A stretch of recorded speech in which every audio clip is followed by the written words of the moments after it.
A very good morning to one and all present. I, Dr. Anusya Kapoor Yadav, Assistant Professor, feel privileged to welcome you all on behalf of Amity Institute of Rehabilitation Sciences, Amity University, Uttar Pradesh, Noida, at the training workshop titled Legal Inheritance Rights of Women with Disabilities. We are extremely thankful and extend our gratitude to respected Madam Manjula Kalyan and her prestigious organization, Swayam Krushi Foundation, Telangana, for giving us the opportunity to conduct the training workshop. Disability rights cannot be guaranteed in a context that it does not affirm the equality of all women. Given that women with disabilities are some of the most marginalized sections of the society and community, a recognition of the multiple identities of women with disabilities and how that can construct their experiences of multiple forms of discrimination will help shape better development programs and rights-based laws and policies. With immense respect, we wish to offer our sincere gratitude to our respected founder president, Sir, Chairman AKC Group, Dr. Ashok K. Chauhan. Dr. Chauhan has always believed in the policy of lending one ion vision and one ion implementation. We also wish to put forward our sincere gratitude to our dynamic Chancellor, Amity University, Uttar Pradesh, Dr. Atul Chauhan. Armed with a charming personality and a positive attitude to help, Dr. Atul Chauhan epitomizes a true Indian with deep-rooted traditions and values. Under his dynamic and inspirational leadership and passion to excel, the Amity Group of educational institutions has seen a phenomenal growth. We also pay our sincere respect to our most versatile Honorable Vice Chancellor Madam, Professor Dr. Balwinder Shukla, who has always supported us in all our endeavors. We welcome all our esteemed attendees at the training workshop titled Legal Inheritance Rights of Differently Abled Women. May I please now invite Dr. Sampurna Guha, Assistant Professor, to kindly proceed with the program. Dr. Sampurna Guha, please. Thank you so much, Dr. Anusya. We welcome all the participants heartily to this important work on legal inheritance rights for differently abled women. As mentioned, legal inheritance rights is core idea and a core term about which awareness is lacking, especially in the Indian context. This webinar is of crucial importance for the parents, caregivers, and women with disabilities themselves to know about their legal inheritance. Before moving on with the workshop, I will now take the privilege and the honor to welcome Professor Dr. Jayanti Pujari Madam, Dean and Director, Amity Institute of Rehabilitation Sciences, Amity University, Uttar Pradesh, for her address and overview of the training workshop. Over to you, ma'am. Thank you, Dr. Anusya, and thank you, Dr. Sampurna, for the very well beginning of this workshop. And good morning to one and all. And namaskaram, all the parents and participants of Swayam Krushi. Andarki namaskaram. On behalf of Amity Institute of Rehabilitation Sciences and Amity Institute of Legal Services, Amity University, I welcome all of you to this training workshop.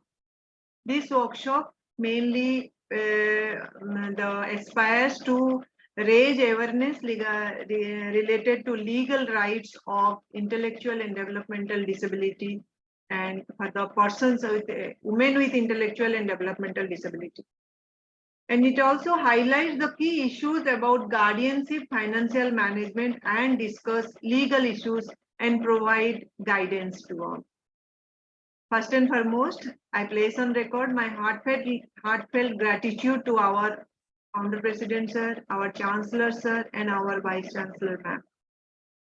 I welcome Srimati Manjula Kalyan Ma'am, founder of Swayam Krushi, my mentor, my teacher, and encyclopedia of special education for this, for accepting us and for agreeing and giving us the opportunity to collaborate with Swayam Krushi to conduct this workshop. We at Amity University or Amity Institute of Rehabilitation Sciences, we are committed to prepare human resource for the developmental disability, and we are also committed to prepare, create and raise awareness related to different aspects of legal inheritance rights for the women with disability. Welcome you, ma'am. Thank you. I also welcome our resource person, Sri Jitendra P.S. Solanki, Certified Financial Planner for Special Need Children. Thank you, Jitendra ji. Thank you for accepting our request in a short notice and giving us the opportunity to listen to you. Thank you, ma'am. Thank you so much.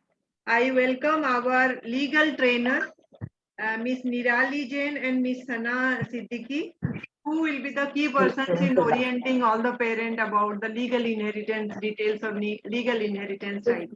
I welcome Dr. Arun Upadhyay, Director of Amity Law School, and my colleagues, and all the parents and participants of this workshop. అందరికీ నా heartfelt నమస్కారం. మేము చాలా ఇష్టంగా ఇదే చేస్తున్నాము మీకోసం, so that మీరు అందరూ మంచిగా ఇది నేర్చుకొని మీ పిల్లల కోసం యూజ్ చేయండి. Thank you so much. And about this workshop, I would like to tell you that this is a workshop in collaboration with National Commission for Women. And the topic is legal inheritance rights of differently abled women. We know that this terminology is not accepted, but the National Commission of Women has given this terminology of differently abled women, DAW. That's why we need to use that. But we know it is the women with disability we must use. In our write-up, we have used this. And this workshop has been started, this project has started 1 year back and 8 months back. And we have very meticulously, we have planned the questionnaire, and our second objective is to train the student participants, women with disability, on legal inheritance rights. And for this objective, we have conducted this program. And I once again welcome you all to this training workshop. And I request the resource person to talk in Hindi because they are from Telangana. And because I don't think you know Telugu, they will be in Telugu, they will be more comfortable, but at least in Hindi and English mixed bilingual you can speak. And even the legal trainer, I want them to speak in Hindi. And anything will be there. And the Swayam Krushi director told that they will be translating them into Telugu. Thank you so much. And I wish that this workshop will definitely create a change and raise awareness in the legal inheritance right of women with disability. Thank you. Over to you, Sampurna. Thank you so much, madam, for the blessing and the welcome. And now it's my turn to introduce respected Ms. Manjula Kalyan, madam, founder of Swayam Krushi, a non-profit organization which enables and builds persons with intellectual disability by providing them the skills needed to live life to its highest potential. Ms. Kalyan has always worked Sampurna, tirelessly. you can just video you can switch off because your voice is breaking. Maybe after that. Yeah, yes. Ma'am, I hope it's better now, ma'am. Yeah, it is better. Now it is better. Thank you, ma'am. Thank you. So I would like to take this opportunity to introduce Ms. Manjula Kalyan, founder of Swayam Krushi, a non-profit organization which enables build persons with intellectual disability by providing them with the skills needed to live life to its highest potential. Ms. Kalyan has always worked tirelessly towards forming self-reliance among persons with intellectual disability, helping them in skills which will support independent living. Madam has worked towards creating an inclusive, empowered, and supportive society that will assist persons with needs to experience fulfillment.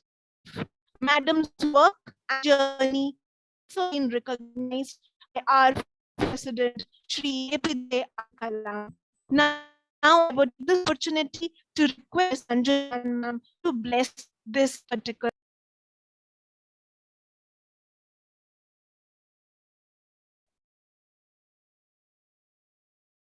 Sampurna, your voice is not audible.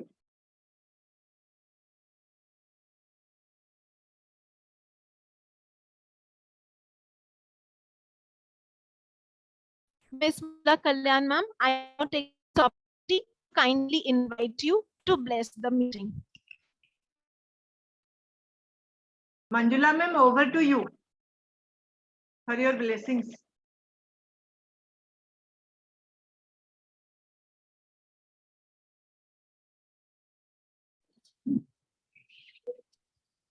Good morning to everybody.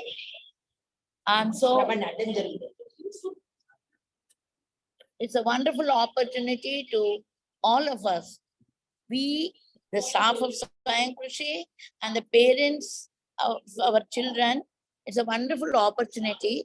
There are a lot of things that parents have queries about their children after their demise. Like we have, the National Trust has got the legal guardianship. Initially, it was wonderful, but now again, there is some lapse. People are all not getting in time the legal guardianship, and the way they are to get the property from, in what way their child who's PWD will be able to get the rights and all that. And we are very, very eagerly waiting to know more about their rights and things. And I really thank Amity University for giving this opportunity to us. And I really wish, a success for this thing. And we hope we follow more such things. Thank you so much to all the panelists there and Amity University. Thank Thank you.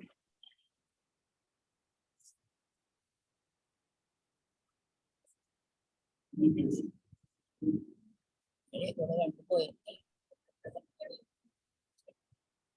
Thank you, Sampurna. Over to you.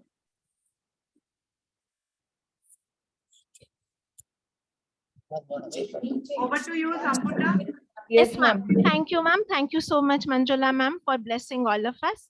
Now it's time for me to introduce our expert speaker, Shri JPS Solanki sir, Certified Financial Planner for Special Needs Children. Shri Jitender PS Solanki is a certified financial planner who works with children and adults with autism, Down syndrome, cerebral palsy, and other intellectual and developmental disabilities and their families. Sir holds an MBA in finance, and he is a certified financial planner, a chartered trust and estate planner who has acted as a resource person in several prestigious events. Sir regularly trains parents and caregivers towards financial planning and empowerment. We all are indeed blessed to have you here, sir, and we welcome you for your session on financial planning for families of differently abled women. Over to you, sir. Thank you, Sampurna. And it's a great opportunity for me. Thanks for providing this opportunity to speak on something which is very close to my heart, and I've always been working on it, on financial planning for special children families, because that's one of the areas or one of the element which I feel has been missing all along. Families are unaware how to plan, what all elements are required when we are planning for special children future. And the biggest thing is that how to plan, what are the elements to be covered. So in today's session, I'm going to cover how to do exactly financial planning.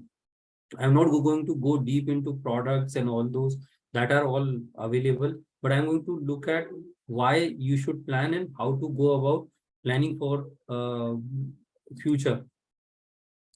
Sir, may I request you to be speaking little Hindi? Yes, ma'am. I'll speak Hindi or English, दोनों mix में बात करूँगा. हाँ. Yeah. So Sir, special children families के लिए future of planning, it's not only for the child, because होता क्या है कि रिसोर्सेज हमारे एक ही हैं और उसी रिसोर्सेज में से हमें प्लान करना पड़ता है पूरी फैमिली के लिए। तो आई ऑलवेज से कि किसी भी स्पेशल चाइल्ड पेरेंट के लिए ये 2 जनरेशन की प्लानिंग होती है। खुद के लिए तो प्लानिंग करना ही है, खुद का रिटायरमेंट होगा, कहाँ रहेंगे, उसके एक्सपेंसेस मीट करने होंगे, लेकिन उसके साथ साथ जो स्पेशल चाइल्ड है उसके भी एक्सपेंसेस को मीट करना है। तो जब हम प्लानिंग की बात करते हैं तो हमेशा 2 जनरेशन की प्लानिंग होती है। तो इसीलिए फाइनेंशियल लाइफ प्लानिंग या फाइनेंशियल प्लानिंग 3 मेजर एलिमेंट्स पे सेट है। One is plan for parents retirement, खुद की प्लानिंग करना, अपने रिटायरमेंट की प्लानिंग करना।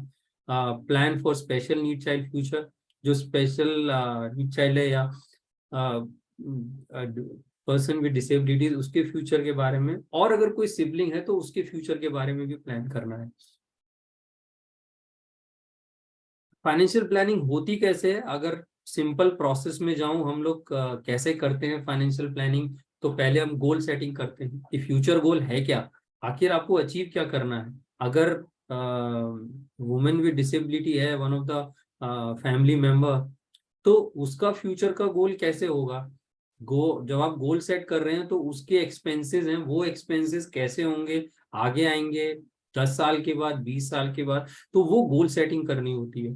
गोल सेटिंग के और उसके अलावा और खुद के गोल्स होते हैं। आप भी रिटायरमेंट में कुछ करेंगे, कोई नया बिजनेस शुरू करना है या कुछ और करना है, हाउस मॉडिफिकेशन करना है, नया घर खरीदना है, एनी गोल्स जो आपको लाइफ में करने हैं वो गोल सेटिंग के अंदर होने चाहिए।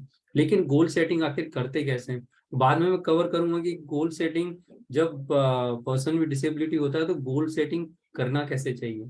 फिर अपनी सिचुएशन को आप एनालाइज करते हैं कि आज की सिचुएशन क्या है, करंट स्थिति क्या है आपकी, क्या एक्सपेंसेस हैं, क्या इनकम है, कितना आप सेव कर सकते हैं। जब गोल आप सेट करते हैं और गोल सेट करने के लिए आप उसको मोनेटाइज करते हैं, फॉर एग्जाम्पल रिटायरमेंट को ले लेते हैं, तो आप रिटायरमेंट का एक कॉर्पस निकालते हैं कि रिटायरमेंट में मुझे इतने पैसे की जरूरत है, और जब अपनी करंट सिचुएशन को एनालाइज करते हैं तो आपको पता लगता है कि जो कितनी सेविंग करनी है आपको और आपके कैश फ्लो में से कितनी सेविंग आप कर पाएंगे।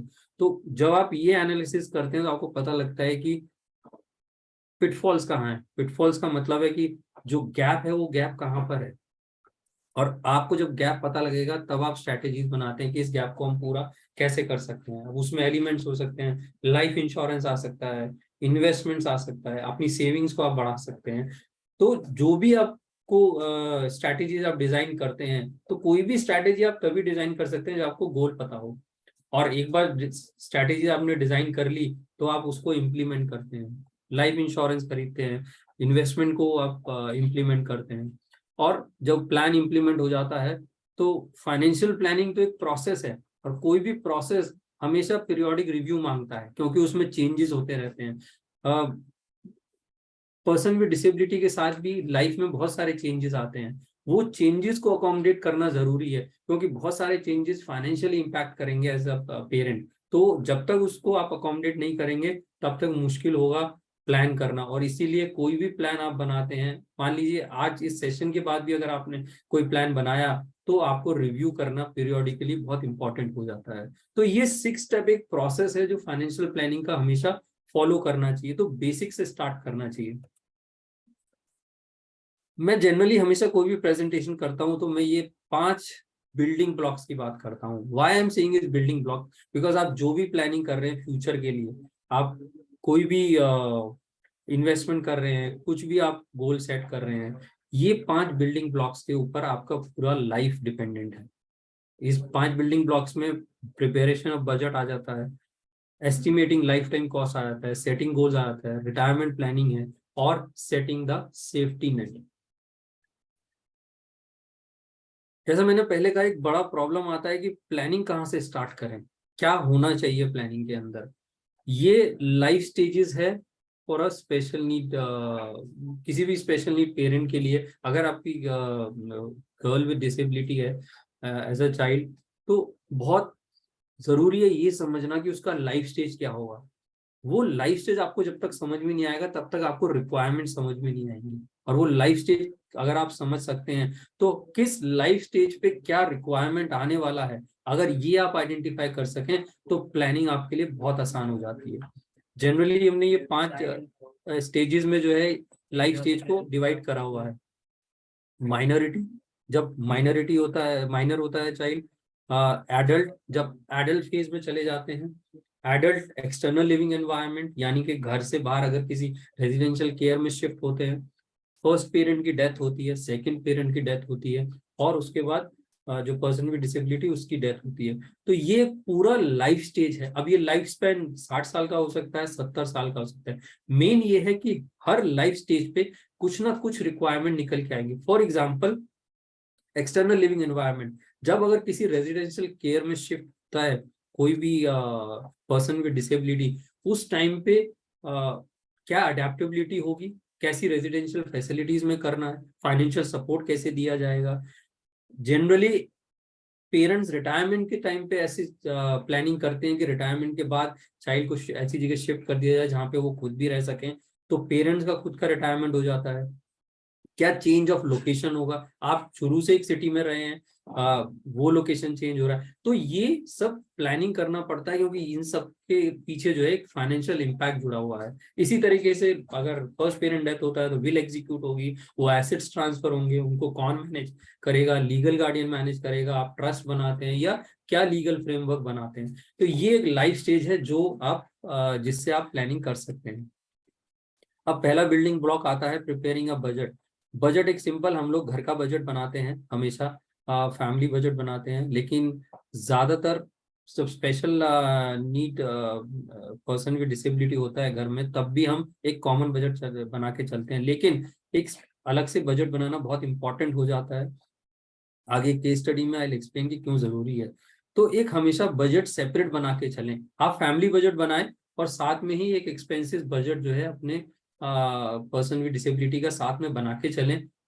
उसका रीजन ये है कि आपको पता होना चाहिए कि उसके लिए क्या कैश फ्लो की जरूरत है। आपको आज क्या जरूरत है, 10 साल के बाद क्या जरूरत होगी, 5 साल के बाद क्या जरूरत होगी, 20 साल के बाद क्या जरूरत होगी, क्योंकि उसी के ऊपर आप अपना इन्वेस्टमेंट तय करेंगे, वो कॉर्पस इकट्ठा करेंगे।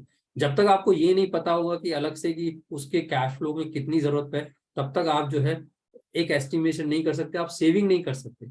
अगर कोई भी हम सेविंग करते हैं तो आज मान लीजिए 10,000 पर मंथ आपने सेव शुरू किया, आपने सेव करना, उससे आप अचीव क्या करेंगे, क्या गोल अचीव करना चाहते हो। जब तक मुझे वो मॉनेटरी रिक्वायरमेंट नहीं पता होगा, मेरे लिए सेविंग करना बहुत मुश्किल हो जाता है। और डिसेबिलिटी के साथ, क्योंकि वो लाइफ लॉन्ग एक्सपेंसेस है, रिकरिंग एक्सपेंसेस है, बहुत इंपॉर्टेंट है कि एक सेपरेट बजट क्रिएट किया जाए।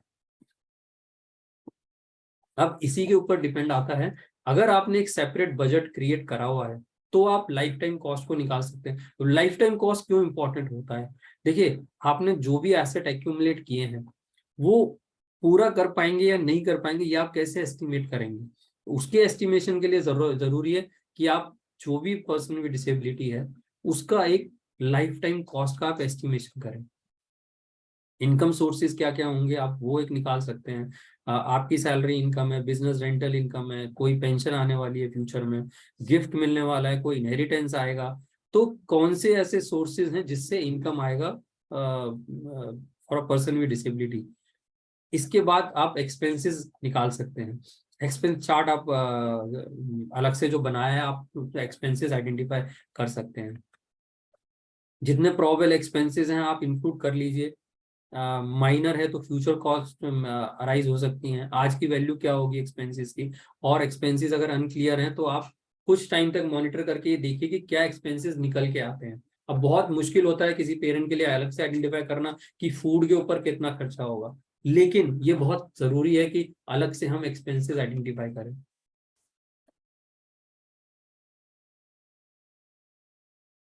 मैं केस स्टडी के थ्रू एक समझा देता हूँ आसान तरीके से कि कैसे हम करते हैं। विक्की 25 साल का है, स्पेशल नीड चाइल्ड है। Gaurav age 37 years, want to estimate corpus required. हम अज्यूम कर लेते हैं कि विक्की की लाइफ एक्सपेक्टेंसी 70 साल की होगी और एक इन्फ्लेशन 7% का अज्यूम करते हैं, क्योंकि एक्सपेंसेस जो भी होंगे वो बढ़ेंगे। अब ये एक एक्सपेंस चार्ट है जो केवल विक्की के लिए यूटिलाइज होता है। अब इसमें देखेंगे लिविंग एक्सपेंसेस 5,000 पर मंथ है, day to day care assistance क्या होगा, पर्सनल नीड्स पे कितना खर्चा हो रहा है, उसके स्कूलिंग पे कितना खर्चा हो रहा है, स्पेशल इक्विपमेंट में कितना, हेल्थ केयर में कितना, सोशल तो आपने एक पूरी तरह से सेपरेट एक्सपेंस चार्ट में आइडेंटिफाई कर लिया कि आपने कितना खर्चा उस पूरा। और ये जरूरी इसलिए भी है क्योंकि कल अगर रेजिडेंशियल केयर में शिफ्ट होता है, कल अगर रेजिडेंशियल केयर में आप आइडेंटिफाई करते हैं, शिफ्ट करते हैं, वहां पे कोई मंथली एक्सपेंस जाएगा। तो जब तक आप ये प्लानिंग नहीं करेंगे अलग से, बहुत मुश्किल होगा उस एक्सपेंस को अकोमोडेट करना। फॉर एग्जाम्पल 38,500 मंथली एक्सपेंस यहाँ पे निकल के आता है, ये आज का एक्सपेंस है, 7% के साथ ये इंक्रीज होगा।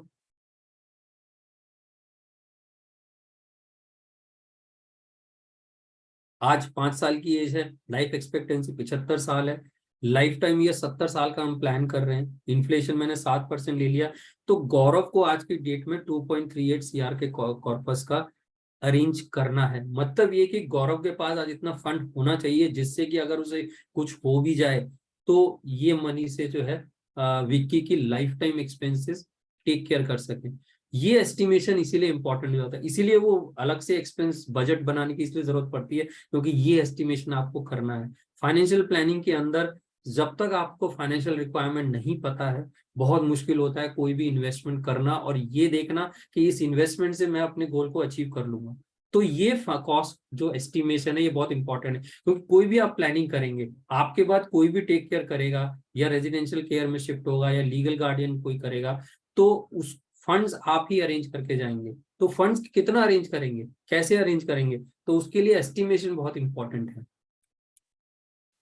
अब इन्फ्लेशन इसमें कंसीडर होता है, अजम्पशन बहुत सारे लगते हैं, इसीलिए एक फाइनेंशियल प्लानिंग जो है एक प्रोसेस के जरिए आप करते हैं, तो आप पीरियोडिकली रिव्यू करते हैं और चेंजेस करते रहते हैं। लेकिन ये बहुत इंपॉर्टेंट है कि ये कॉस्ट एस्टिमेशन किया जाए, इसी पर आपका इन्वेस्टमेंट बेस है, इसी के ऊपर बेस है कि आपका इन्वेस्टमेंट आपके गोल को अचीव करेगा या नहीं करेगा। तीसरा बिल्डिंग ब्लॉक आ जाता है सेट गोल्स। गोल सेटिंग बहुत इंपॉर्टेंट है क्योंकि गोल सेटिंग से ही आप डिसाइड करेंगे कि आपको इन्वेस्टमेंट कहाँ करना है। अब गोल सेटिंग, अगर एक वुमेन विद डिसेबिलिटी है आपके घर में तो उसका गोल सेटिंग कैसे करेंगे, विद इंटेलेक्चुअल डिसेबिलिटी पता है कि she won't be able to manage expenses, तो आप कैसे करेंगे, उसके लिए फंड्स का कैसे अरेंज करेंगे। तो जैसे हम ट्रेडिशनल गोल्स में करते हैं, कोई 2 साल के बाद कुछ खरीदना है तो कार खरीदनी है तो शॉर्ट टर्म गोल में डाल दिया हमने, हाउस खरीदना मीडियम टर्म में डाल दिया 5 साल बाद, long term education marriage retirement आता है लॉन्ग टर्म। इसी तरीके से स्पेशल नीड्स का विद इंटेलेक्चुअल डिसेबिलिटी हम गोल सेटिंग कर सकते हैं। इमीडिएट एक्सपेंसेस शॉर्ट टर्म में आ गए, 5 to 7 years मीडियम टर्म में आ गए, बियॉन्ड 7 years लॉन्ग टर्म में आ गए, और कोई भी एडिशनल सपोर्ट करना है डिपेंडिंग ऑन होराइजन आपने गोल में ऐड कर दिया। ये गोल सेटिंग क्यों इंपॉर्टेंट है, क्योंकि इस गोल सेटिंग के बेस पर आप अपना इन्वेस्टमेंट डिसाइड करेंगे। आप शॉर्ट टर्म के लिए आप जो है रिस्की इन्वेस्टमेंट तो नहीं डाल सकते, आप लिक्विड रखेंगे, पैसे को बैंक डिपॉजिट में रखेंगे, लेकिन जो लॉन्ग टर्म गोल है उसमें आप अच्छे इन्वेस्टमेंट एवेन्यूज को चूज करेंगे। तो बहुत इंपॉर्टेंट है ये गोल सेटिंग करना, इसके बेस पर आप इन्वेस्टमेंट अपना डिसाइड करते हैं। और ये बहुत बड़ा बेसिस है कि अगर आप ये टाइमलाइन अगर बना सकते हैं, टाइमलाइन अगर आप बना सकते हैं तो बहुत आसान हो जाता है आपके लिए गोल सेटिंग करना, क्योंकि ये आपके पीरियड और प्लस फाइनेंशियल रिक्वायरमेंट जो भी आने वाली है फ्यूचर के अंदर उसको आराम से एनालाइज कर देता है। तो अगर आप ये टाइमलाइन सेट कर सकें अपने बच्चे के लिए, पर्सन विद डिसेबिलिटी के लिए, तो ये बेस बन जाता है आपकी प्लानिंग का।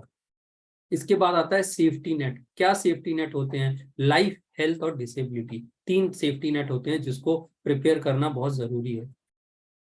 कोविड के बाद health insurance has become the biggest safety net. Parents के पास खुद होना चाहिए हेल्थ इंश्योरेंस, बहुत जरूरी है, एडिक्वेट हो, क्योंकि कोई भी ऐसा प्रोविजन जिसके अंदर आपकी सेविंग्स यूटिलाइज हो सकती हैं, इट्स नेसेसरी कि you cover it with adequate products. तो हेल्थ इंश्योरेंस एक ऐसा प्रोडक्ट है जो आपकी अनएक्सपेक्टेड मेडिकल इमरजेंसीज को कवर करता है।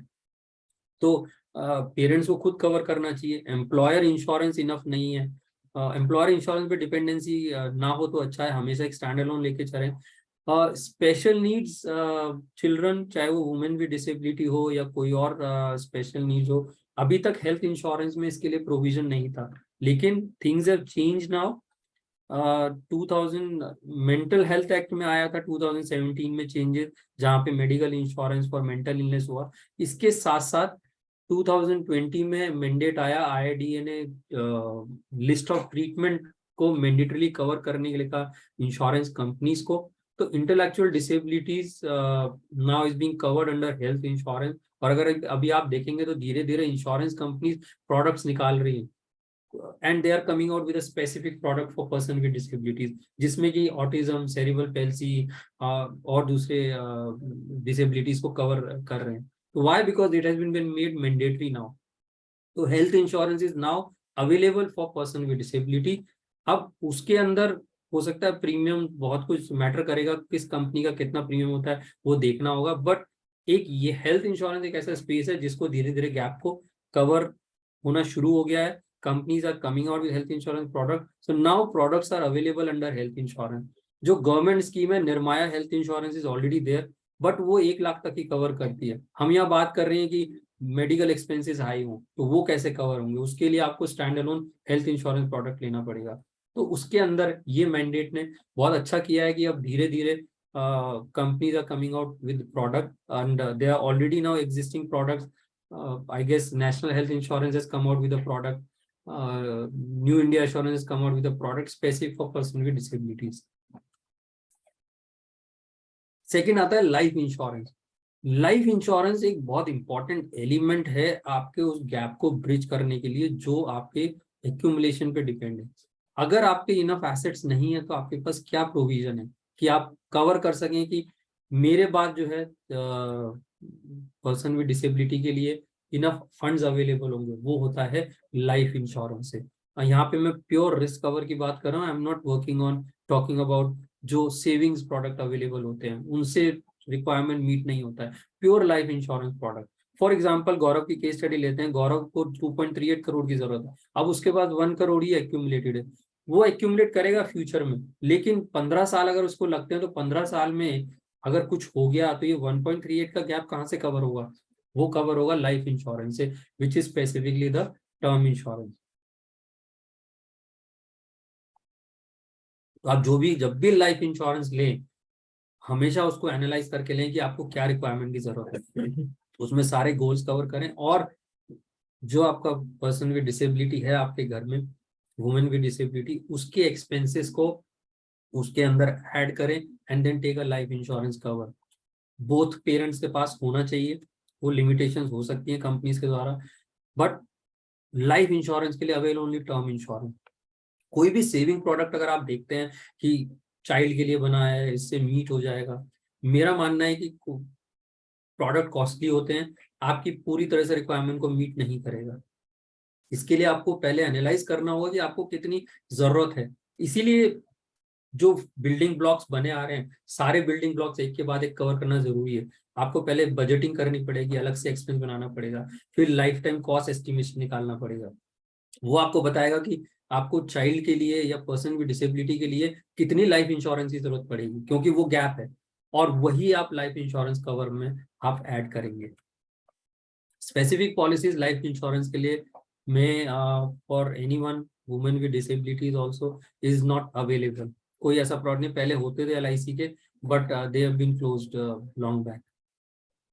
And important estate for instant funding of the trust. अगर आप प्राइवेट ट्रस्ट बना रहे हैं फॉर टेकिंग फाइनेंशियल केयर, तो उसके लिए इंस्टेंट फंडिंग का एक बहुत बढ़िया टूल है life insurance. So you can not think about any other tool जो आपके गैप को, फाइनेंशियल गैप को ब्रिज कर सके, एक्सेप्ट लाइफ इंश्योरेंस। अब कैसे कवरेज हम निकालते हैं, जनरली हम कैसे निकालते हैं? सारे हम अपने कैश फ्लो को देखते हैं, क्या इमरजेंसी रिजर्व होगी, लोन्स एंड लायबिलिटीज को रीपे करना है, और ये सब हम तब बात कर रहे हैं कि मेरे बाद कैसे होगा, लीगल एक्सपेंसेस को कवर करना है, लाइफ टाइम इनकम जनरेट करनी है, तो ये इमीडिएट कॉर्पस होगा। फ्यूचर रिक्वायरमेंट में आ सकती है child care for older age of surviving spouse, retirement expenses for surviving spouse. तो जो भी अपने नाम पे लाइफ इंश्योरेंस ले रहा है पेरेंट, उसको ये रिक्वायरमेंट्स को ऐड करना होगा, तब एक लाइफ इंश्योरेंस रिक्वायरमेंट निकल के आएगी। तो 1 करोड़ 2 करोड़ जितना भी आता है, and then you go and buy a term insurance, वो आपके गैप को ब्रिज करता है। This is most important because I have seen most of the parents are not having any life insurance coverage, और वो फाइनेंशियल गैप मीट करने का कोई तरीका ही नहीं है। they have reached a retirement age और assets जो है वो accumulated are not enough. So parents needs to avoid this mistake and ensure that जो भी gap आ रहा है, you have an adequate life insurance for that. किसी भी कंपनी का लाइफ इंश्योरेंस हो सकता है, I'm not saying LIC, जो भी आपको एनालाइज करके आपको मिलता है कंपनी से, you should buy a life insurance. Disability insurance भी है, I am not talking about women with disabilities, वो नहीं, बट पेरेंट्स अगर ऐसी सिचुएशन आती है कि टेम्पररी या परमानेंटली डिसेबल्ड हो जाते हैं तो इनकम स्टॉप हो जाएगी. अब इनकम अगर स्टॉप हो जाए बाई चांस तो क्या ऑप्शन है? लाइफ इंश्योरेंस किक इन कर नहीं सकता और कोई प्रोविजन अवेलेबल है नहीं.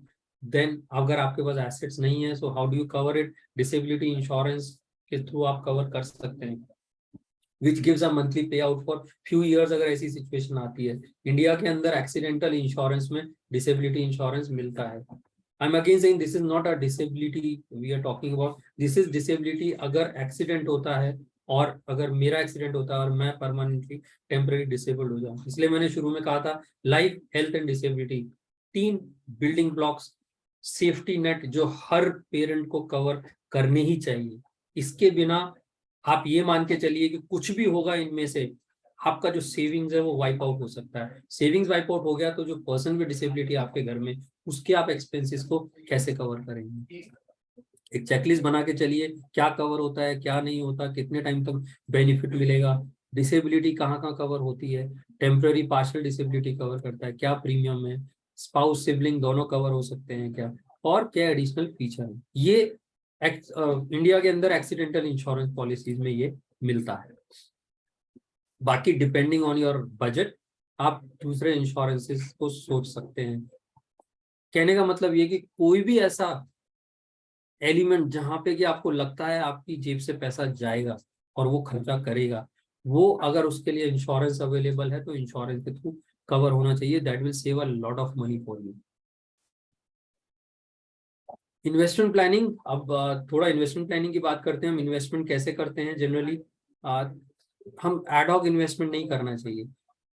अपने एग्जिस्टिंग इन्वेस्टमेंट को रिव्यू करें, अपना रिस्क एपेटाइट देखें, इन्वेस्टमेंट पॉलिसी बनाना, एसेट एलोकेशन चूज करना. अब एसेट एलोकेशन बहुत इंपॉर्टेंट हो जाता है कि आप सारा का सारा एक बकेट में डालें. सारा इक्विटी में नहीं डाल सकते, सारा डेट में नहीं डाल सकते, सब फिक्स डिपॉजिट में भी नहीं डाल सकते, क्योंकि आपको इन्फ्लेशन को बीट करना है. और जहां घर में अगर एक मेंबर है विद डिसेबिलिटी तो आप मान के चल सकते हैं कि इन्फ्लेशन ज्यादा होगा, तो उसको कैसे बीट करेंगे? इन्वेस्टमेंट करने के लिए फिर वही तरीका होता है कि पहले आप गोल तो आइडेंटिफाई करें, क्या अचीव करना है आपको. 10,000 रुपये महीना अगर आपने सेव करना शुरू किया, कितना आप इकट्ठा करेंगे, उससे आपका गोल मीट हो पाएगा नहीं हो पाएगा, ये एनालाइज करना बहुत जरूरी है. अगर ये एनालिसिस नहीं किया है तो मान के चलिए 90% ऑफ द टाइम जो आपने सेविंग स्टार्ट किया वो शायद शॉर्ट पड़ेगा आपको.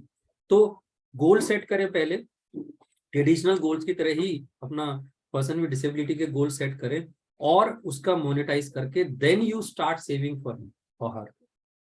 और उस सेविंग से यू विल बी नोइंग कि क्या वो सेविंग इनफ एक्यूमुलेट कर लेगा. और अगर ये आप एनालाइज करते हैं तो कोई भी प्रोडक्ट जब आप इन्वेस्ट कर रहे हैं तो आप हमेशा एनालाइज करेंगे कि वो सही रिटर्न देगा या नहीं देगा मेरे लिए फ्यूचर में जो मुझे गोल अचीव करना है. बहुत इंपॉर्टेंट है कि आप गलत प्रोडक्ट ना चूज करें. गलत प्रोडक्ट हम तभी चूज करते हैं जब इन्वेस्टमेंट एड ऑफ होता है, यानी कि मुझे नहीं पता है उससे क्या अचीव करना है. कोई चाइल्ड के नाम पे प्लान लेके आया और मैंने इन्वेस्ट कर दिया, वो इमोशनल एस्पेक्ट आ जाता है. जितना हो सकता है इमोशनल एस्पेक्ट को आप यहाँ से दूर रखें और एक एनालाइज करें कि कोई भी इन्वेस्टमेंट अगर आपको कोई बता रहा है या कोई भी इन्वेस्टमेंट आप करना शुरू कर रहे हैं वो आपको आखिर अचीव क्या करेगी. बट उससे पहले अपने खुद का एनालिसिस ये कर लें कि आपको रिक्वायरमेंट क्या है. Without financial requirement investment achieve नहीं होता है. बकेटिंग स्ट्रैटेजी बहुत अच्छी स्ट्रैटेजी है एंड मेरी राय में बहुत सही बैठती है जब आप इन्वेस्टमेंट करते हैं. बकेटिंग स्ट्रैटेजी में होता क्या है, आप 5 बकेट बनाते हैं. एक बकेट आपने बनाया जो अगले 2 साल के एक्सपेंसेस के लिए हो गया, उसमें आपने बैंक में भी पैसा रख दिया, इट्स इनफ. एक बकेट बनाया आपने जो 3 से 5 साल के एक्सपेंसेस को मीट करेगा. एक बकेट बना दिया आपने 6 से 10 साल के एक्सपेंसेस के लिए. एक बकेट बना आपके जो 10 साल के बाद जो एक्सपेंसेस होंगे उसको मीट करेगा. और बाकी कोई इमरजेंसीज के लिए आपने अलग बकेट बना दी। बकेटिंग में सबसे अच्छी बात यह है कि कोई भी आप बकेट बनाते हैं, आपका इन्वेस्टमेंट आप सही चूज करते हैं। तो मैं बकेट 1 के लिए इक्विटीज को चूज नहीं करूंगा, क्योंकि मुझे पता है मेरे को लिक्विड इन्वेस्टमेंट चाहिए। और बकेट 4 के लिए मैं फिक्स डिपॉजिट नहीं डालूंगा, क्योंकि मुझे पता है कि इन्फ्लेशन बीट नहीं हो पाएगा। तो bucketing strategy works very well when you are planning for a sorry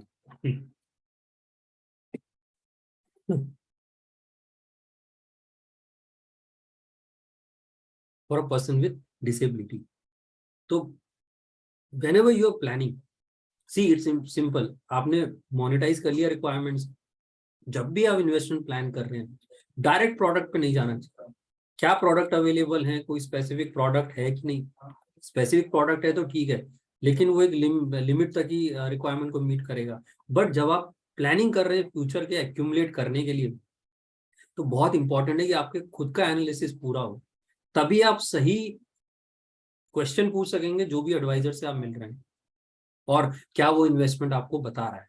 और बकेटिंग स्ट्रेटेजी के थ्रू आप अगर अपने इन्वेस्टमेंट को प्लान करेंगे, तो आई फील कि आपका इन्वेस्टमेंट जो प्रोडक्ट आप चूज करेंगे 90% ऑफ द टाइम वो सही होगा। तो remember this bucketing strategy and plan for your for any person with disability. अगर फैमिली में है, plan for him for her with this strategy. अब ये मॉडल पोर्टफोलियो में मैं इस पे नहीं जाऊंगा, कितना होना चाहिए, कितना डेट में डालें, कितना रियल एस्टेट में डालें, कितना और दूसरे प्रोडक्ट में डालें, वो डिपेंड करता है कि आपकी खुद की एपेटाइट कितनी होती है। तो this is about investment strategy. पांचवा जो बिल्डिंग ब्लॉक है, that is retirement planning, and that is the last block. Probably हम लास्ट लाइफ स्टेजेस की बात कर रहे हैं जो हम रिटायरमेंट प्लानिंग की बात करते हैं। But 90% of the time parents are not planning for the retirement. And with longevity increasing, हम लोग 80 की बजाय 90 साल तक जिएंगे। Retirement planning has become such an important element. आप और जब घर में अगर पर्सन विद डिसेबिलिटी, तो आपके रिटायरमेंट प्लानिंग में 4 एलिमेंट्स कवर होते हैं। पेरेंट्स का रिटायरमेंट, स्पेशल नीड्स का डिपेंडेंट के एक्सपेंसेस, रिटायरमेंट पे उसके भी एक्सपेंसेस होंगे, क्या रेजिडेंशियल नीड्स होगा उसका, रेजिडेंशियल नीड्स कैसे पूरा होगा, क्या सेविंग्स रिक्वायर्ड है। This is retirement planning. तो जब भी आप रिटायरमेंट प्लानिंग करें, इन 4 एलिमेंट्स पे जरूर वर्क करें। What it include, special need child का केयर प्लान, कैश फ्लो का रिक्वायरमेंट, पेरेंट्स का ओन रिटायरमेंट कैश फ्लो, खुद का रिक्वायरमेंट होगा, स्पेशल किड्स का अलग रिक्वायरमेंट होगा, स्पेशल नीड एडल्ट है जो पर्सन विद डिसेबिलिटी है, चाहे वो रेजिडेंशियल केयर में रहे। रेजिडेंशियल केयर में आप अलग से एक्सपेंसेस बियर करेंगे, अपने रिटायरमेंट के आप अलग से एक्सपेंसेस बियर करेंगे। तो आपके रिटायरमेंट में 2 तरह के एक्सपेंसेस हो जाते हैं, खुद के एक्सपेंसेस और पर्सन विद डिसेबिलिटी के एक्सपेंसेस। इसके अलावा और भी थोड़े बहुत एक्सपेंसेस हो सकते हैं, गिफ्टिंग है, अगर आप अलग सिटी में रहते हैं, ट्रैवलिंग आपका होगा। तो एक्सपेंसेस अगर आप काउंट करेंगे तो ऐड होते चले जाएंगे।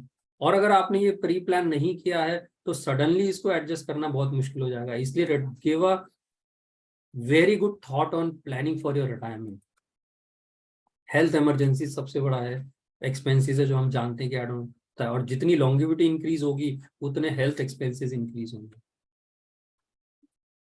I'm not going to talk about challenges much, but process यही है कि खुद के एक्सपेंसेस आप प्लान करें, स्पेशल नीड चाइल्ड के एक्सपेंसेस निकालें, उसके बाद दोनों के एक्सपेंसेस को देखें, वो आपको रिटायरमेंट का कॉर्पस बताएगा, और उसके बाद सेविंग्स एक्यूमुलेशन पे आप के ऊपर वर्क करें, और प्रोबेबिलिटीज निकालें कि क्या शॉर्टफॉल होगा। क्योंकि अगर शॉर्टफॉल होने वाला है तो पूरा कैसे करेंगे, पूरा नहीं होगा तो मतलब अगर शॉर्टफॉल हुआ तो आप कहाँ से आप फंड लेके आएंगे, कैसे पूरा करेंगे। अगर आप यंग एज पे हैं तो आपके लिए इजी हो जाता है ये प्लान करना, बट आप रिटायरमेंट के अगर नजदीक पहुंच गए और तब आपने प्लानिंग स्टार्ट करी तो बड़ा मुश्किल हो जाएगा। अगर कोई शॉर्टफॉल आपको दिख रहा है तो वो शॉर्टफॉल कैसे होगा, क्या आपने एक्सपेंसेस को रिड्यूस करेंगे, क्या आप लॉन्ग टाइम तक वर्क करेंगे। तो वो स्ट्रैटेजीज फिर उसी हिसाब से डिसाइड होगा जितने जिस हिसाब से आपके शॉर्टफॉल मीट करने हैं। But you have to give a thought on retirement planning. इसके बिना रिटायरमेंट के बाद एक्सपेंसेस मीट करना बहुत मुश्किल हो जाता है। Case study, I won't go into this case study, almost similar जैसे हमने एक्सपेंसेस आइडेंटिफाई किए थे। अब ये फैमिली एक्सपेंसेस का अलग चार्ट है और विक्की के एक्सपेंसेस का अलग चार्ट है, यानी कि आप अपने रिटायरमेंट कॉर्पस को अलग निकाल रहे हैं, फैमिली एक्सपेंसेस में आपने जो आपके खुद के एक्सपेंसेस है वो निकाल लिए। विक्की के एक्सपेंसेस जो हैं वो अलग से विक्की के एक्सपेंसेस को बताएगा जो आपके पर्सन विद डिसेबिलिटी है, और दोनों के कॉर्पस को आप आइडेंटिफाई करोगे अलग अलग, तब आप सेविंग शुरू करोगे कि दोनों में कितना सेविंग की आपको जरूरत है।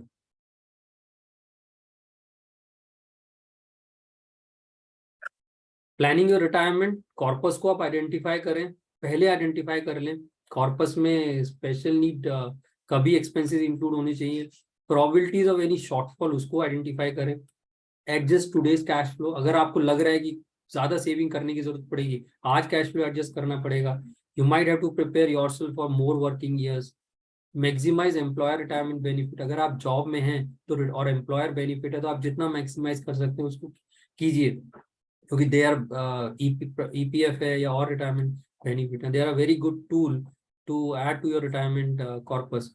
Evaluate the support after retirement, क्या सपोर्ट मिलने वाला है आपको, कहाँ से सपोर्ट मिलेगा, इसको इवैल्यूएट करें। और इवैल्यूएट रेजिडेंशियल नीड्स, कहाँ पर्सन विद डिसेबिलिटी रहेगा, अगर आपकी गर्ल चाइल्ड है तो where she is going to stay, और उसके लिए अगर आपको रेजिडेंशियल केयर आइडेंटिफाई करना है तो बहुत स्पेसिफिक आइडेंटिफाई करना पड़ेगा, क्या लेवल ऑफ सिक्योरिटी है, क्या स्टाफ रेशो है, कैसे मीट हो रहे चीजें, तो you will have to identify a good residential care to evaluate the residential need of the child ki is she going to stay in the same house, can it work out, or you'll have to find a residential care। आपके expenses उसी हिसाब से होंगे, घर में रहेगी तो शायद ज्यादा एक्सपेंसेस हो सकते हैं, अगर if you are going to shift to residential care तो थोड़े लोअर हो सकते हैं, तो you will have to look at, you will have to identify this, because इसी के ऊपर आपके एक्सपेंसेस आपके फाइनेंशियल बेस्ड होंगे।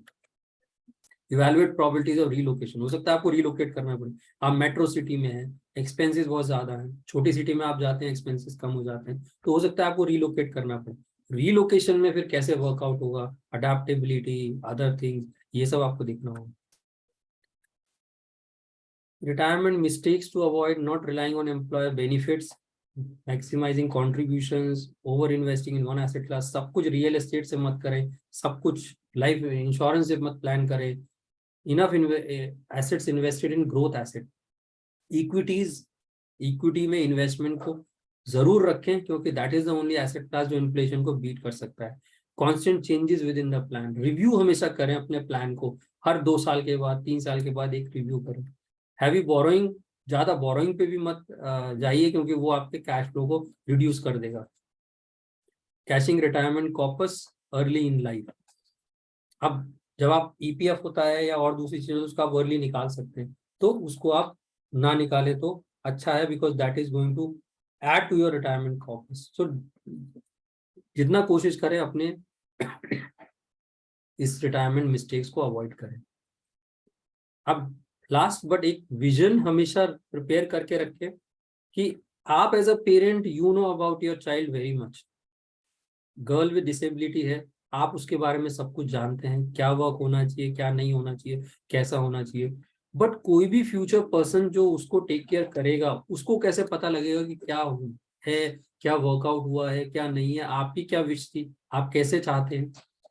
उसके लिए एक लेटर ऑफ इंटेंट लिखा जाता है जिसमें आप अपनी जो भी चाइल्ड है विद डिसेबिलिटी उसके बारे में सब कुछ लिखते हैं, फैमिली बैकग्राउंड, उसका लिविंग डेली रूटीन क्या है, उसका रेजिडेंशियल नीड्स क्या है, करंट कहाँ पे रेजिडेंस होगा, फ्यूचर में क्या प्लान कर रहे हैं, हेल्थ केयर क्या वर्कआउट हुआ है, हेल्थ केयर में क्या नहीं होना चाहिए, क्या नहीं करना चाहिए नेक्स्ट गार्डियन को, सोशल एक्टिविटीज क्या है, एजुकेशन उसका कैसा है, रिलीजियस में what she likes what she doesn't likes, और फाइनल अरेंजमेंट। तो लेटर ऑफ इंटेंट एक ऐसा डॉक्यूमेंट बन जाता है अबाउट योर चाइल्ड लाइफ कि अगर कोई आपके चाइल्ड के बारे में अगर किसी को इंफॉर्मेशन चाहिए so he can read the letter of intent and identify.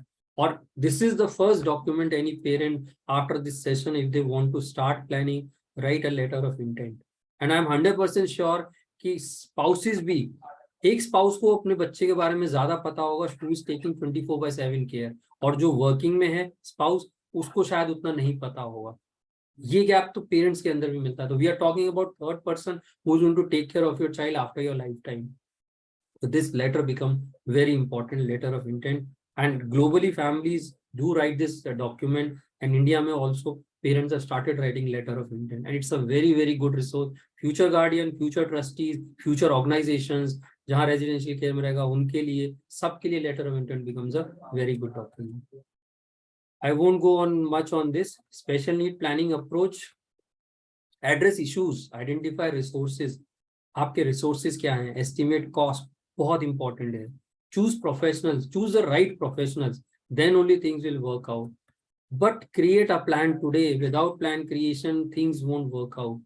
Execute the legal plan today. Prepare a letter of intent. कुछ नहीं समझ में आ रहा है, just start writing letter of intent. Okay, we will give you a template, but it will help you immensely. And monitor and update plan. Common mistakes. This is my experience with families. Not declaring child disability in insurance scheme. बहुत important है. Always display. Not planning for contingencies. Not planning for own incapacity to work. Parents ने सब कुछ plan कर लिया, but खुद ही incapacitated हो गए, तो फिर how will things will work out? You have to plan for that also. Long term care expenses child के लिए प्लान करने बहुत जरूरी है, बिकॉज अगर वहां शॉर्टफॉल हो गया तो be it in the private trust और be it the residential care, how will they take care अगर उनके पास फंड्स ही नहीं आएंगे तो. प्लानिंग एवरीथिंग टू विल में एक सर्टेन एलिमेंट कवर होता है, but not beyond that. Failure to create a trust. I am not saying only trust, but जो भी प्रोविजन आप करना चाहते हैं, you should create that provision today. Don't delay it के रिटायरमेंट पे करेंगे या बाद में करेंगे, या चाइल्ड जो है जब 22 साल का हो जाएगा, 25 साल का हो जाएगा, then we will start planning. No, estate documents create and review it periodically. जो भी पर्सन आप चूज कर रहे हैं फ्यूचर केयर के लिए, choose appropriately and communicate child needs with key people. Who all are the key people? You should communicate your child requirement and write a letter of intent and give them the letter of intent. This is about my child. This is everything I have planned. I have planned for her financially, and I want this, my child should be taken care in this manner. So start with letter of intent and educate funding. सब कुछ कर दिया, trust आपने बनाना था, trust बना दिया, लेकिन अगर फंडिंग ही उसको अवेलेबल नहीं होगी तो what will trust, how will they look after financially. तो बहुत इंपॉर्टेंट है this thing happen. Okay, I think that's all from my side, all about financial planning, and happy to answer any questions which come up. Thank you Jitendra sir. आपने बहुत ही easy way में and बहुत ही explanatory and elaborate वे में हमारे participants को आज के financial planning for persons with disabilities, women with disabilities, children with special needs के बारे में आपने बताया. And you have mentioned about the bucketing strategy, the importance of planning the current goals and जो future में हमारे पास जो expenses आ सकते हैं उसके बारे में भी आपने बताया. and letter of intent जिस पे आपने emphasize किया, and definitely I'm sure कि हमारे सारे participants ने आपकी जो session है बहुत ध्यान से उन्होंने सुना है, and we are expecting some questions. So with the permission of all the dignitaries and the experts present in the session, क्या हम at least 3 to 4 questions अभी हम ले सकते हैं. So participants, please feel free. आप अपने questions को पूछिए.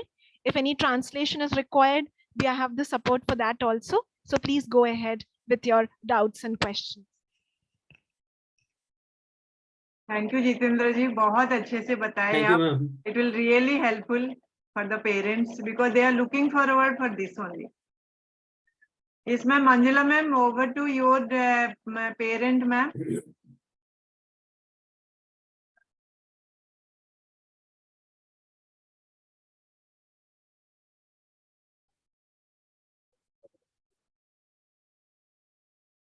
Durga, is there any questions? Can you please ask the questions? If anybody has any queries, please, Durga, Kanaka Durga.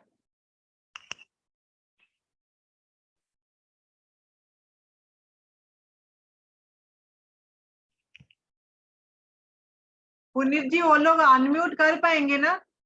Yes. Yes,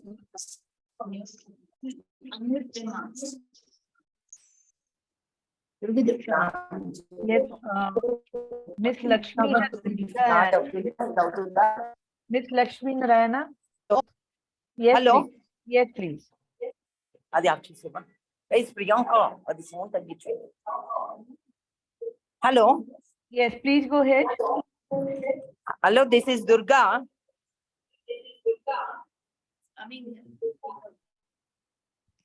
You are audible, madam. You can ask the question. Sampurna. Yes, ma'am. Okay, just give me like 5 minutes of time, no? Just Sure, I ma'am. want to explain them in Telugu. Yes, ma'am. Then I can ask the parents to give, come out with the questions. Sure, ma'am. Then we Sure, can ma'am. have a discussion. Definitely, ma'am. Please, ma'am. Okay, okay.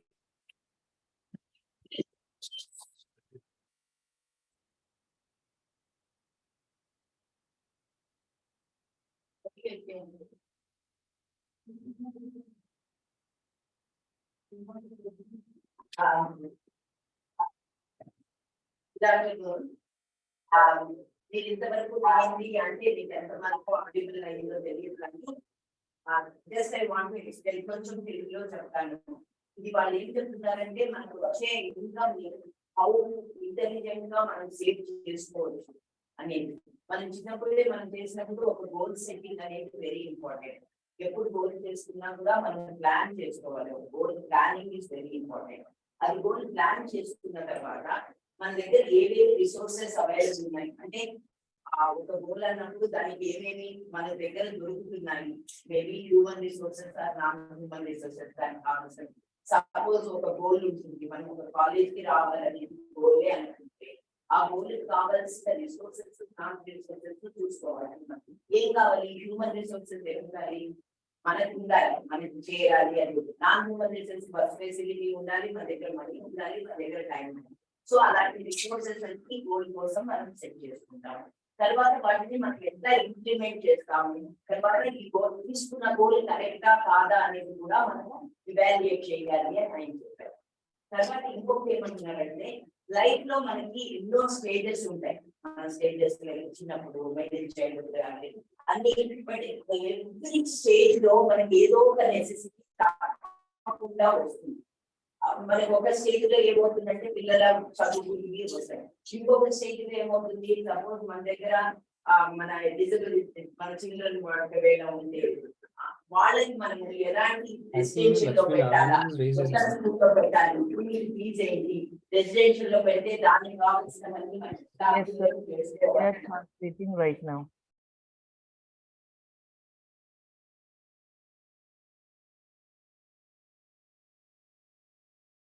Lakshmi Narayana has raised her hand. Please speak. Lakshmi Narayana, please speak. Yeah, I'll speak after Swayam Krishna madam. Sir, you can ask sir because Jitendra sir को also भी time नहीं है ना ज़्यादा, फिर हम ज़्यादा देर नहीं रख सकते है ना. Okay, I am well connected with disability. I know you are working for the National Trust. Manjula ma'am was telling. Yes. So you can general question by the time Durga comes out. You can just ask a general question because you will be facing with the parent and all. You can have a question and we can have a discussion because we have requested sir for 1 hour only. See, sir, I am connected with the parents and the NGOs who are working for disability on life cycle basis for the last 20 years. So well connected with the National Trust and everything, also providing for the legal guardianship and the financial security, including social security, that answering ये बोलते हैं ना parents का हमारा बाद क्या होता है बच्चे का, what will happen child after us. Now broadly if you think about the situation, जो urban area में है, rural area में जो plan करता है, कुछ parents है they can afford, कुछ parents somehow they can manage it, some parents cannot afford. See, now we are more worried about the who cannot afford. Yes. ये होता है urban area में more or less about 70% cannot afford. If you come to the rural, more or less 95, even you can say that 100% they can't afford for that. Now the real problem is, though you see your financial management is really very good. See, we are also trying it actually to answer, take out the child, legal guardianship to the NGO, through whether parents are there or not there, with some financial support given by the parents. NGO will take the responsibility to work on life cycle basis so that parents का जो tension रहता है, that we can relieve it. Yeah. But the problem comes, if a government support or support for the corporate is not much, see, trust you can create it, but who can't afford ये लोगों का बारे में, we have got a lot of issues we are facing actually.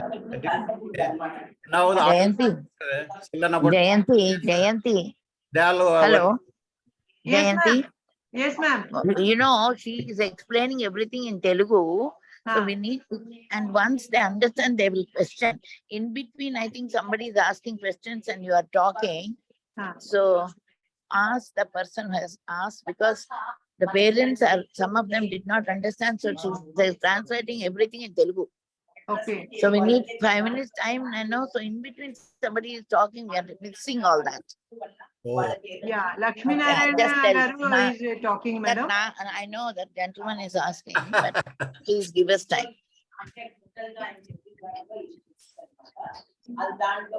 Ma'am, can we, మీకు ఒకవేళ మీ parents లో మీరు ఎవరైనా మాట్లాడుతున్నారు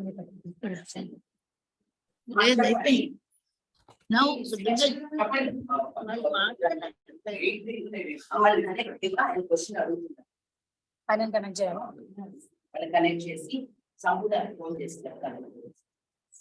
No issues, Manjula ma'am. What we can do is we can continue with the sessions, and once Durga ma'am has explained all the translated and explained all the key points in Telugu, we can take up the questions at the end also.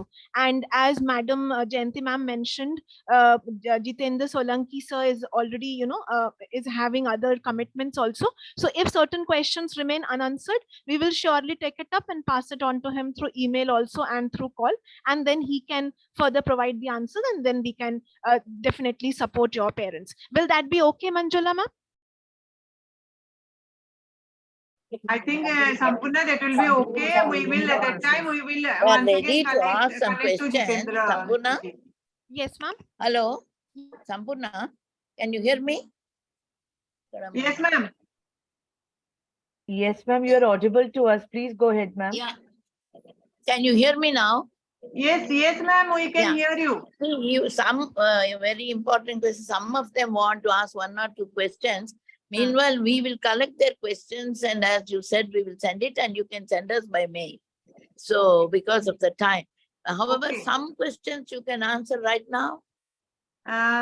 Ma'am, can we do one thing? We can have that other the legal trainer जो बताते हैं 1 घंटे के लिए, वो हम session start कर देते हैं. We will start that session, and then Jitendra जी का questions हम लिख के रखते हैं.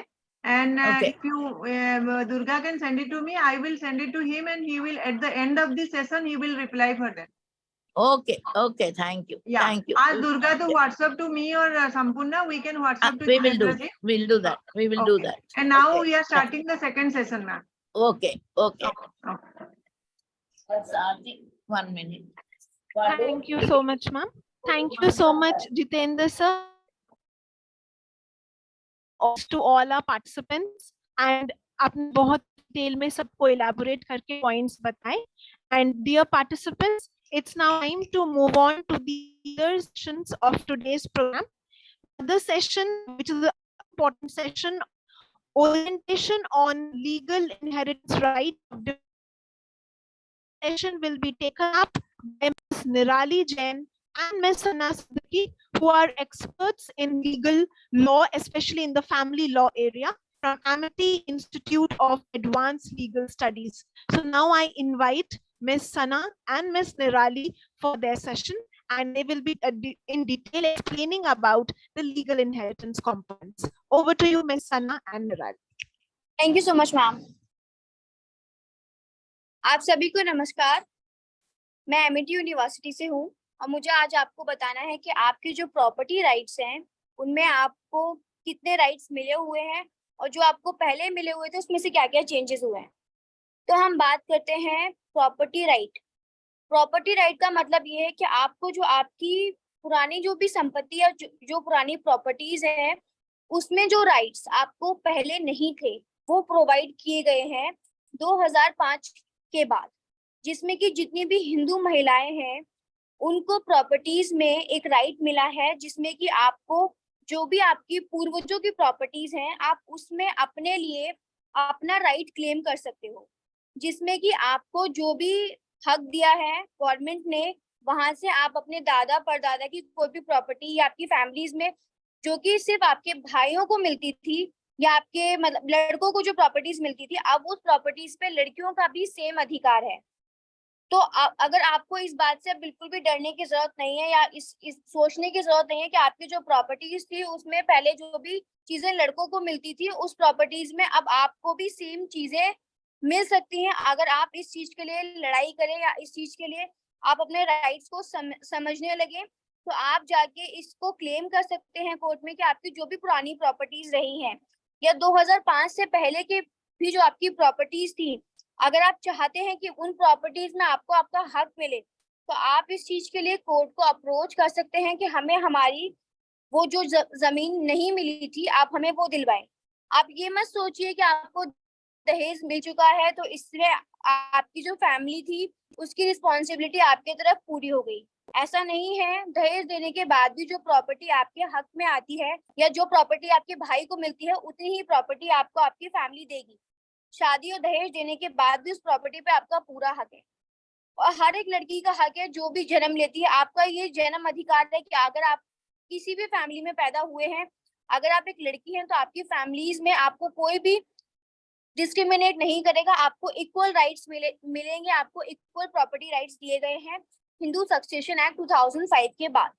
ये एक एक्ट है जिसको कि गवर्नमेंट ने अप्रोच किया इस वजह से क्योंकि जो पहले की हिंदू महिलाएं थी उनको किसी भी प्रॉपर्टीज में या कहीं पे भी कोई भी राइट टू इक्वलिटी नहीं मिली हुई थी। सबको ये लगता था कि सिर्फ लड़कों का बर्थ हुआ है तो लड़कों को ही डिवाइडेशन दिया जाएगा प्रॉपर्टी में, लड़कियों की शादी के बाद रिस्पॉन्सिबिलिटी खत्म हो जाती है, पर ऐसा नहीं है। तो लॉज ने ये चीज कनेक्ट करी कि लड़कियों को भी उतना ही अधिकार मिलना चाहिए जितना कि लड़कों को मिलता है। ये अमेंडमेंट काफी टाइम से इसको लेके बात चल रही थी, बट 2005 में इन्होंने इसको इनेक्ट कर दिया, इन्होंने अमेंड कर दिया और इन्होंने ये बोला कि अब से जो भी राइट्स है वो इक्वल डिस्ट्रीब्यूट होंगे। पहली चीज। दूसरी चीज है कि अगर आपके पास कोई भी ऐसी प्रॉपर्टीज है जो कि आपकी फैमिलीज में लाइक मूवेबल प्रॉपर्टीज बोलते हैं हम जिसको, जो कि वन प्लेस से दूसरी प्लेस पे जा सकती है, एक जगह से दूसरी जगह पे, तो आप उसके लिए भी क्लेम कर सकते हैं। जैसे आपकी फैमिलीज में आपकी ज्वेलरी है या कोई भी चीज ऐसी है जो आपके पेरेंट्स आपको मतलब देना चाहते हैं और नहीं देते हैं या फिर उनका मन ये है किसी भी रीजन से, तो आप उनके लिए भी क्लेम कर सकते हैं। चौथी चीज इसमें आपकी ये आती है कि अगर कोई भी प्रॉपर्टीज है जिसमें कि आपको लगता है कि हाँ जो सक्सेशन में दी गई प्रॉपर्टीज आपको उसका क्या फायदा या हम क्यों मांगे या कुछ भी करें, तो सबसे बेस्ट चीज ये अगर आपके पास कोई भी प्रॉपर्टीज है और आपको लगता है कि आपकी फैमिलीज में वो प्रॉपर्टीज आपको नहीं दी है और अगर आप वो ले लेते हो तो आपको वो एक फ्यूचर इन्वेस्टमेंट का काम करती है। बहुत सारी महिलाएं ऐसी हैं कि जिनके पास आज को कोई भी काम नहीं है, वो बेरोजगार है, या बहुत सारी बेटियां ऐसी हैं जो कि अपनी एजुकेशन के लिए उनके पास अब पैसे नहीं है और वो उस चीज को अफोर्ड नहीं कर पा रही हैं। तो अगर आपके पास आपकी प्रॉपर्टीज होंगी तो मेरा मानना ऐसा है कि आप उसका यूटिलाइज कर सकते हो अपने एजुकेशन के लिए, अपने बिजनेसेस के लिए। और कल को अगर आपके हस्बैंड ने आपको छोड़ दिया, आपका डाइवोर्स हो जाता है, तो उस टाइम पे आपके पास एक ऐसी इनकम सोर्सेज होनी चाहिए जिससे कि आप किसी के भी ऊपर डिपेंडेंट ना रहे। आप एक सेल्फ डिपेंडेंट काम कर सकते हैं। अगर आपके पास कोई भी सेविंग्स है, सेविंग्स में अगर हमारे पास प्रॉपर्टीज है तो उसका यूटिलाइज आप अपने फ्यूचर में कर सकते हैं, आप अपने बच्चों के लिए उसका यूटिलाइज कर सकते हैं। तो हर किसी को ये प्रॉपर्टीज डिमांड करनी चाहिए। अगर आप एक वुमेन है तो ये आपका राइट भी है और आपकी रिस्पॉन्सिबिलिटी भी है कि आपकी जो भी प्रॉपर्टीज आप उनको क्लेम करें और उनको फ्यूचर में यूज करें, उनका यूटिलाइज करें और एक डिस्क्रिमिनेशन खत्म करने का काम देखिए आप मेरा और आपका दोनों जब मिलके डिस्क्रिमिनेशन खत्म करेंगे ये तभी होगा। मेरे कुछ भी कहने से या आपके कुछ भी समझने से ये जब तक नहीं कंप्लीट होगा, जब तक आप इस चीज को अडॉप्ट नहीं करेंगे, जब तक आप इस चीज पे काम नहीं करेंगे, तब तक हमारे बीच में ये डिस्क्रिमिनेशन खत्म नहीं होगा। तो ये एक कदम आपका और एक कदम हमारा मिलके ही हम इस चीज को खत्म कर सकते हैं। अगर आप प्रॉपर्टीज क्लेम करना स्टार्ट करेंगे तो लड़कों को भी ये चीज लगेगी कि हाँ वुमेन्स अपने हक्स के लिए लड़ रही हैं, ठीक है। जिसमें कि क्या होगा कि आपको जो अभी हम उनसे एक बोलने से पहले सोचते थे या डरते थे, तो उस चीज में क्या हो जाएगा कि उनको भी सेम चीज हमसे होगी। उनको भी एक डर रहेगा कि हाँ ये भी क्लेम कर सकती है। अब क्या होता है कि कुछ फैमिलीज में ऐसा होता है कि अगर लड़के होते हैं तो लड़के ये बोलते हैं या माँ बाप बोलते हैं कि हाँ लड़की की शादी हो गई, दहेज दे दिया, बात खत्म हो गई। ऐसा नहीं है। अगर आपको दहेज दे भी दिया जाता है, कुछ भी दे दिया जाता है, तो आपको अगर ये चीज पता है कि आपके राइट्स क्या हैं, तो आप उन पे पूरी फाइट कर सकते हैं। अगर आपको यही नहीं पता होगा कि आपको किस चीज के लिए लड़ना है, तो एक अलग चीज है। अगर आपको ये पता चल जाता है कि जो आपकी प्रॉपर्टीज हैं आप उनके लिए लड़ सकते हो और आपको वो मिल सकती हैं, तो मेरा मानना ये है कि आप उस चीज के लिए लड़िए और उनको अपने हक में लीजिए, जिससे कि आपको आपके फ्यूचर में काफी सारे बेनिफिट्स होने वाले हैं। और इसीलिए हमारी जो भी ऑर्गेनाइजेशंस हैं वो इस पे ही वर्क कर रही हैं कि जितनी भी महिलाएं हैं उनको एक ये प्रोटेक्शन राइट मिले और एक सिक्योरिटी मिले, जिससे कि वो अपने फ्यूचर्स में आराम से अपनी चीजों को इन्वेस्ट करके रखें और वो आगे उनके फ्यूचर में काम आएगी।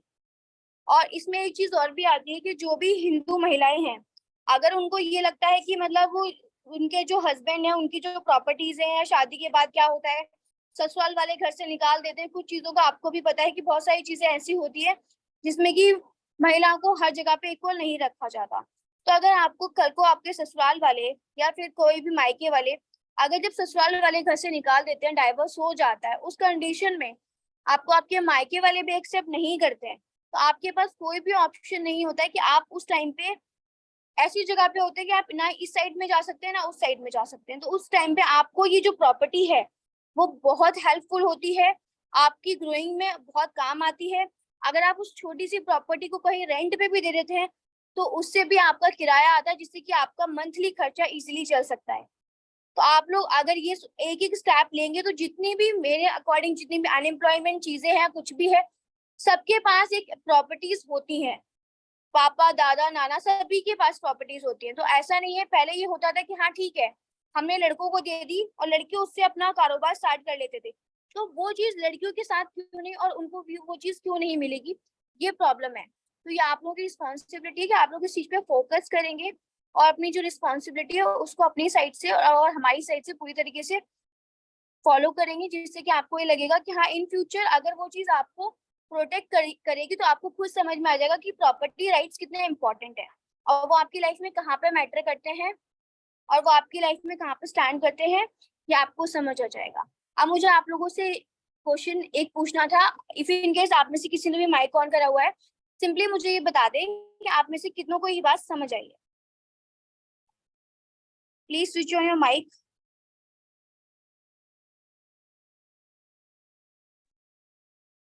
And I think mic and camera option may not be available. No issues. आप जैसे proceed कर रहे हो वैसे proceed करते हैं. Now next is Nirali. Thank you.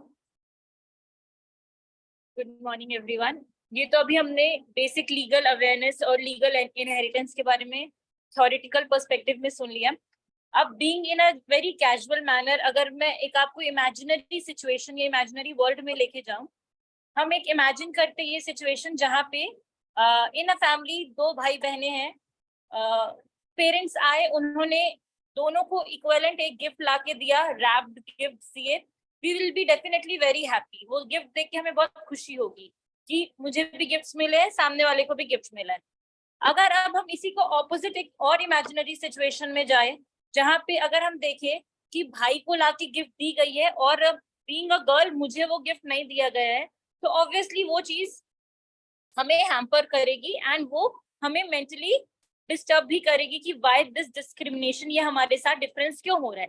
Similarly वे में अगर हम यहाँ देखें इन टर्म्स ऑफ, अगर हम प्रॉपर्टी की बात करें, तो पहले भी अगर देखा जाए तो प्रॉपर्टी में ये था कि मेल डोमिनेटिंग सोसाइटी थी हमारी, तो मेल को इक्वल राइट्स दिए जाते थे, सब चीज दी जाती थी, एंड फीमेल वर ट्रीटेड कि आपको कोई भी राइट्स एंड ऑब्लिगेशंस आपके नहीं है। लेकिन आफ्टर 2005 क्या हुआ है, जैसे कि हमें गिफ्ट्स देख के खुशी मिलती है, उसी हिसाब से गवर्नमेंट ने क्या किया है कि इक्वल राइट्स वुमेन के लिए भी बना दिए है कि जो पेडेस्ट्रियल पे या जहाँ पे आदमी खड़ा है वहीं पे उसी लेवल पे आज की डेट में विमेन खड़ी रहेगी। तो ये तो हो गई कि हमें कैसे चीजों को समझना है। सेकेंडली अगर हम बात करें कि प्रॉपर्टीज की अगर हम बात करें, तो वो आपकी मूवेबल भी हो सकती है और आपकी इमूवेबल भी हो सकती है। जैसे कि अगर हम देखें लैंड होता है, जमीन होती है लोगों के पास, है ना, जमीन हो गया, ज्वेलरी हो गई, हम जनरली इन्वेस्ट कर देते हैं कि अगर हमारे पास पैसे रखे तो चलो हम इसकी सोने खरीद के रख लेते हैं, वो बाद में फ्यूचर यूज के लिए काम आएगा। ये जनरली इंडिया में कॉन्सेप्ट चलता है। तो अगर हम ये सब चीजें देखें और अगर हमें अपने लाइफ को सिक्योर करना है तो हम इन सारी चीजों के ऊपर भी डिपेंड हो सकते हैं जो हमारे पेरेंट्स के पास है या चाहे हमारे वो ग्रैंड पेरेंट्स के पास है। ये सारे के ऊपर हमारी इक्वल राइट बनती से हमारे अदर सिबलिंग्स की बनती है, ठीक है। अब इसको हम कैसे रख सकते हैं? अब अगर मैं यहाँ पे देखूं, देयर आर पेरेंट्स जो यहाँ पे अभी प्रेजेंट है, तो पेरेंट्स ऑब्वियसली फाइनेंशियल प्लानिंग करेंगे अपने बच्चों के लिए। जैसे अभी हमने आगे वाले सेशन में भी जो हुआ था उसमें भी हमने सुना कैसे फाइनेंशियल प्लानिंग करनी है और कैसे आगे अप्रोच करना है। तो जब आप फाइनेंशियल प्लानिंग कर रहे हो तो ऑब्वियसली आप अपने बच्चों के फ्यूचर को माइंड में रखते हुए करोगे, एंड दैट वुड बी कि आप अगर उनके नाम पे बैंक अगर आप बनवा दे, मतलब बैंक अकाउंट खुलवा देते हो उनके नाम पे, तो क्या होगा कि धीरे धीरे करके उनके नाम की जब सेविंग्स होगी तो they would be self sufficiently, वो अपने आप को भी आगे कभी उनको मॉनेटरी टर्म्स में कोई डिफिकल्टीज नहीं आएगी। Further the one more important thing जो आज की डेट में हमें देखना होगा वो ये है कि वी शुड बी इंडिपेंडेंट, हमें डिपेंड नहीं होना है। अब अगर बहुत सारे पेरेंट्स का ये अप्रोच होता है कि बेटा तभी या बच्चा तभी एक्सेल करेगा जब वो पढ़ाई में एक्सेल कर रहे हैं, मतलब स्टडी को हम इतना ऊपर रख लेते हैं कि स्टडी के अलावा अगर वो कुछ कर रहे होते हैं तो हमें लगता है कि they are not well versed with, उनकी वो आगे कुछ अपने लाइफ में नहीं कर सकते, करियर नहीं बना सकते। बट अगर किसी को, अगर हम यहाँ हम देखें कि अगर पढ़ाई में या फिर कोई पर्टिकुलर फील्ड में वो उतने वेल ट्रेन्ड या वेल स्टैब्लिश नहीं हो पा रहे, तो रादर देन हम उनको डीमोटिवेट करें, उल्टा हमें उनको जिस फील्ड में उनका इंटरेस्ट है, कुकिंग हो सकता है, डांसिंग हो सकता है, इनफैक्ट आपका सिंगिंग हो सकता है, तो जिधर भी उनका इंटरेस्ट है अगर हम उधर उनको मोटिवेट करें, उधर उनको पुश करें, तो वो अपने फील्ड में एक्सेल करके अपने आप को इंडिपेंडेंट बनाएंगे। क्योंकि हमेशा डिपेंडेंट आप किसी पे भी रहो तो वो आपके लाइफ के लिए obviously there is no one हमेशा के लिए, है ना। तो इनफैक्ट अगर हम इनहेरिटेंस मनी का भी अगर हम कर ले रहे हैं, अगर हमने लीगल इनहेरिटेंस हमने कर भी लिया अपने पूर्वजों से, वो भी एक टाइम पे that has to be finish. तो एक ये अप्रोच तो है कि हमें क्या मिल सकता है, कितनी प्रॉपर्टीज मिल सकती है, रादर देन दैट हमें एक इंडिपेंडेंट अपने आप को बनाना बहुत जरूरी हो गया है। फर्दर प्रॉपर्टीज को लेके फाइनेंस ऑब्वियसली पेरेंट्स को करना जरूरी है, क्योंकि कैसे डिविजन होगा वो बाद में आपके जाने के बाद आपके बच्चे इस बात में आर्ग्यू करे, लड़ाई करे, वो ऑब्वियसली कोई भी पेरेंट्स नहीं चाहते कि कोई भी भाई बहनों के बीच में ऐसी लड़ाई हो। तो बेटर आप वैसी फाइनेंशियल प्लानिंग ही कर दो कि आगे जाके इनको कभी कोई दिक्कत ना हो। और बीइंग अ वुमेन ये आपकी राइट बनती है कि अगर आपसे ये राइट आपकी ली जा रही है तो आप इसको जाके अप्रोच कर सकते हो, ठीक है। अब ये women does not only means कि हम डॉटर की बात कर रहे हैं, ठीक है। विमेन की भी 3 कैटेगरीज में आप अगर देखो तो वुमेन जो हो सकती है वो या तो डॉटर के फॉर्म में हो सकती है, या तो वाइफ के फॉर्म में हो सकती है, या तो मदर के फॉर्म में हो सकती है, ठीक है। तो इन तीनों में ही अगर हम देखा जाए तो तीनों फॉर्म में ही आप कुछ ना कुछ इनहेरिट करते ही हो। अगर आप डॉटर हो, आपकी शादी हुई हो ना हुई हो, दैट इज इमटेरियल, उसके बावजूद आपको अपने फादर मदर की प्रॉपर्टी से आप इनहेरिट करोगे, या आपकी राइट बनती है, और वो भी इक्वली जितना आपके भाई कर सकते हैं। तो देयर इज नो डिफरेंस कि उसको हाफ मिलेगा तो आपको उसका आधा मिलेगा, नहीं, जितना उसको मिलेगा 50-50 डिविजन इज, और obviously it has to be done उस तरीके से। ये हो गई डॉटर। अगर आप वाइफ हो तो वाइफ में ऑब्वियसली आप इनहेरिट अपने हस्बैंड से नहीं करोगे, वो आपका मेंटेनेंस के फॉर्म में चला जाता है, तो आपको उस फॉर्म में आप उनसे प्रॉपर्टी या आप उनसे क्लेम कर सकते हो अगर आपकी प्रॉपर फुलफिलमेंट नहीं हो पा रही है तो। और मदर के फॉर्म में भी, मतलब अगर आप मदर हो तो मदर के फॉर्म में भी ऑब्वियसली आप अपने बच्चों से क्लेम कर सकते हो। तो आप कोई भी स्टेज में हो, बीइंग अ वुमेन, आपके पास एवरी स्टेज ऑफ लाइफ में आपके पास ये राइट रहेगा, तो आप कभी भी इसको एक्सरसाइज कर सकते हो। अब मेन प्रॉब्लम आती कहाँ पे? प्रॉब्लम ये आती है कि हमारे पास लॉज तो है, फर्स्ट प्रॉब्लम इज इम्प्लीमेंटेशन, या फिर हम कितना उस पे निर्भर होते हैं। एक इंडिया में हमारा कॉन्सेप्ट चलता है कि पुलिस और कचहरी से हमें दूर रहना है ना, कि यहाँ जाएंगे तो इट्स की हमारी फैमिली का रेपुटेशन खराब होगा, नाम सेक में आएगा, तो लोग हमें जज करेंगे। तो अगर हम ये सब चीज सोचते रहेंगे तो ऑब्वियसली हमें कहाँ जाना है, किस चीज को क्लेम करना है, वो फिर हम कभी नहीं कर पाएंगे। तो ये ऑप्शंस हमारे पास ओपन है कि हम कभी भी अगर कोई भी अगर हमारी राइट इन्फ्रिंज हो रही है तो हम पुलिस के पास अप्रोच करें, या फिर हमारे पास कोर्ट के ऑप्शंस भी खुले होते हैं।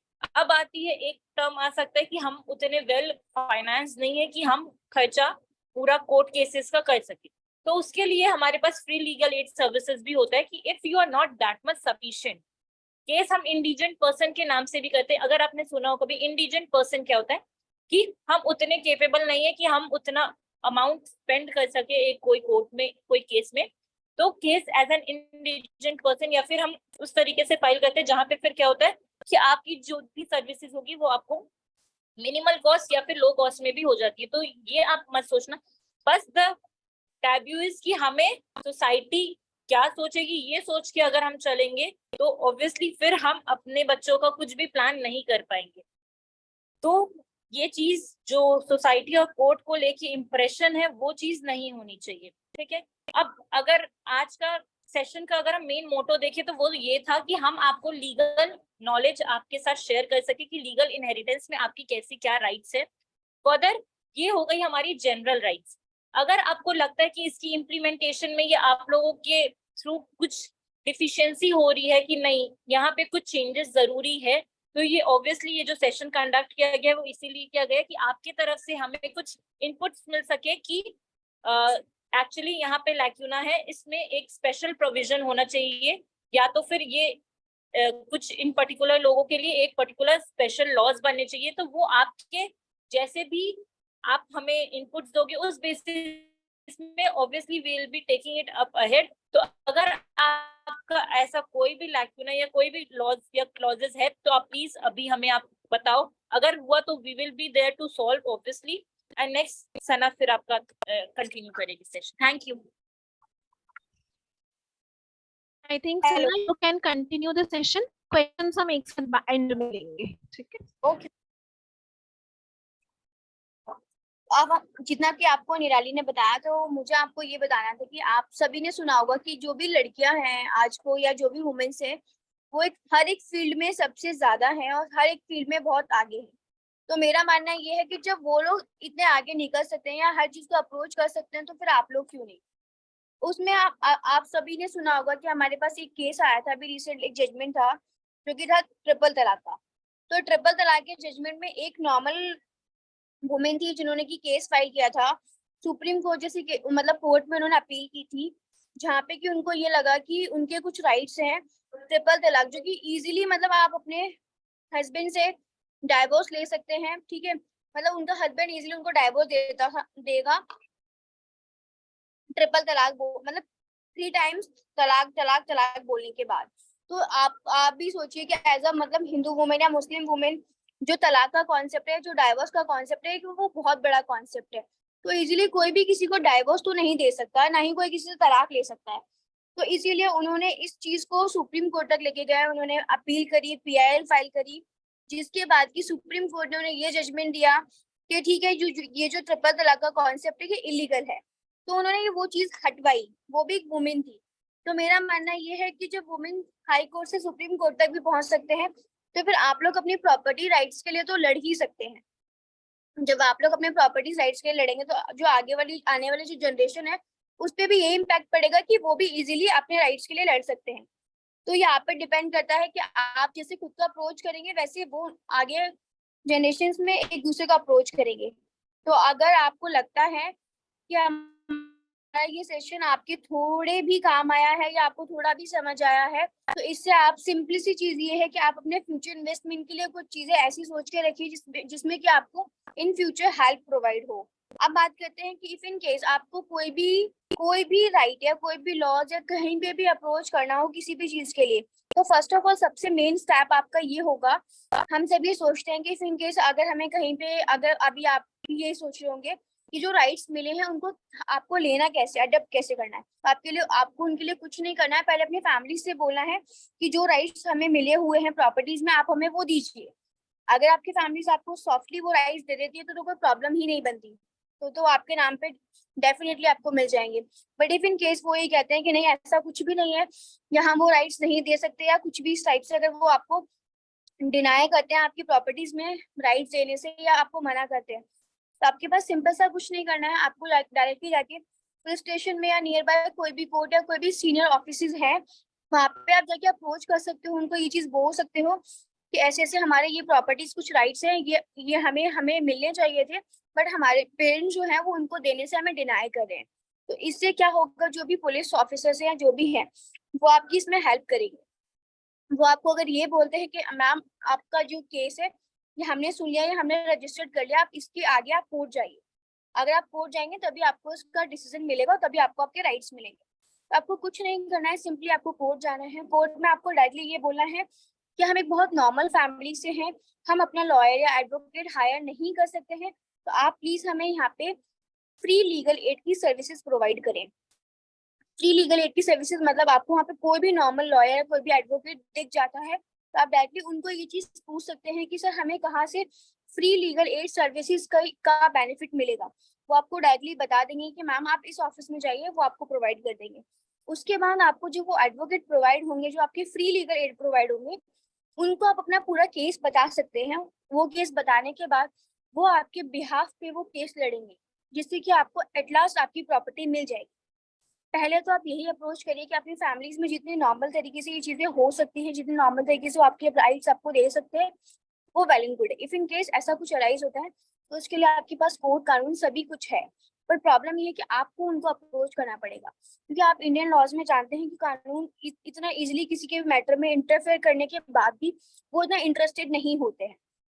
आप सबको और हमें भी ये चीज पता है कि इफ इन केस कोई भी मैटर होता है, कोई भी लॉज या कोई भी एफआईआर होती है, तो उसमें पुलिस इतना इंटरेस्ट नहीं लेती है, बिकॉज हर कोई कोशिश ये करता है कि अपने काम से थोड़ा सा मतलब फ्री रहें या कुछ भी। तो ये आपकी रिस्पॉन्सिबिलिटी है कि आप उनको बोलेंगे और आप अपने हक के लिए लड़ रहे हैं, तो जाहिर सी बात ये बनती है कि फर्स्ट आप स्टेप लेंगे, देन वो आपके लिए कुछ स्टेप ले सकते हैं।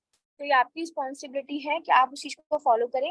और जो भी वुमेन्स हैं या जो भी कुछ है, इन सब चीजों के बाद आपका ये मुझे बताना था कि ये तो हमारे इनहेरिटेंस राइट्स हो गए, बहुत सारी चीजें ऐसी हैं वुमेन्स को लेके जो कि शायद आप लोगों को नहीं पता, या फिर जो भी और राइट्स हैं जो कि आपको बताने थे मुझे, तो वो उसमें मुझे ये बताना था कि कुछ वुमेन्स राइट्स हैं जिसमें कि आपको इनहेरिटेंस के बाद भी आईपीसी को ले लो, आप इंडियन कानून के कोई भी कुछ भी एक्ट उठा लो, सब जगह पे आपका वुमेन्स के प्रोटेक्शन की बात की गई है। तो आप ये बताइए, जब आपको हर जगह प्रोटेक्शन मिली हुई है तो आपको तो डरने या घबराने की कोई जरूरत नहीं है। आप किसी भी फील्ड में कहीं पे भी कोई भी कानून उठा के स्टेप ले सकते हैं। और एक चीज मुझे आपको और बतानी थी कि जो हमारे पास जो डाइवर्स का कॉन्सेप्ट है, अगर आपका तलाक हो जाता है, क्योंकि बहुत सारी महिलाएं अभी जो इस सेशन में जुड़ी हुई हैं वो पेरेंट्स हैं और वो सीनियर पर्सन हैं, तो मेरा उनको मानना सिंपल सा ये है कि जो हमारे पास डाइवोर्स का कॉन्सेप्ट है उसके लिए आप अपने मतलब जो इनहेरिटेंस में हमने क्लेम करी वो फादर्स की प्रॉपर्टीज हैं, ठीक है। तो जो डाइवोर्स के कॉन्सेप्ट में अगर हमें अपने हस्बैंड की प्रॉपर्टीज चाहिए तो उसके लिए फर्स्ट ऑफ ऑल हमें कोर्ट को अप्रोच करना पड़ेगा, सेक्शन 125 ऑफ CRPC। इसका सिंपल सा मतलब ये है कि मेंटेनेंस मतलब ये कि आपका हस्बैंड अगर आपको डाइवोर्स देता है तो उसकी रिस्पॉन्सिबिलिटी बनती है कि वो जब तक भी आप हैं वो आपका मेंटेनेंस आपको पे करे। और इफ इन केस आपका कोई बेबी है या गर्ल चाइल्ड है बॉय चाइल्ड है तो वो उसका भी मेंटेनेंस पे करेंगे टिल जब तक उसकी शादी नहीं हो जाती। तो आपको यहाँ पे भी एक प्रोटेक्शन मिला हुआ है कि आपका हस्बैंड भी आपको मेंटेनेंस देगा। आपके फादर्स की प्रॉपर्टीज आपके नाम पर होगी, वो एक अलग कॉन्सेप्ट है, बट आपका हस्बैंड से भी आपको आपकी प्रॉपर्टीज राइट्स मिलते हैं। अगर आप इस चीज को अप्रोच करेंगे तो आपको डाइवोर्स के बाद भी ऐसी प्रॉब्लम फेस नहीं करनी पड़ती है। केसेस लंबे चलते हैं, जब भी कुछ भी होता है तो इसमें क्या होता है कि आपको जिस दिन से भी केसेस स्टार्ट होते हैं उससे लेकर टिल एंड तक भी आपको मेंटेनेंस प्रोवाइड होता है। तो इसमें आपके दो कॉन्सेप्ट आ जाते हैं, एक आपका आ जाता है इनहेरिटेंस ऑफ प्रॉपर्टी राइट्स, दूसरा आपका आ जाता है डाइवोर्स, तीसरा आपका आ जाता है सेक्शन 125 ऑफ CRPC मेंटेनेंस, ठीक है।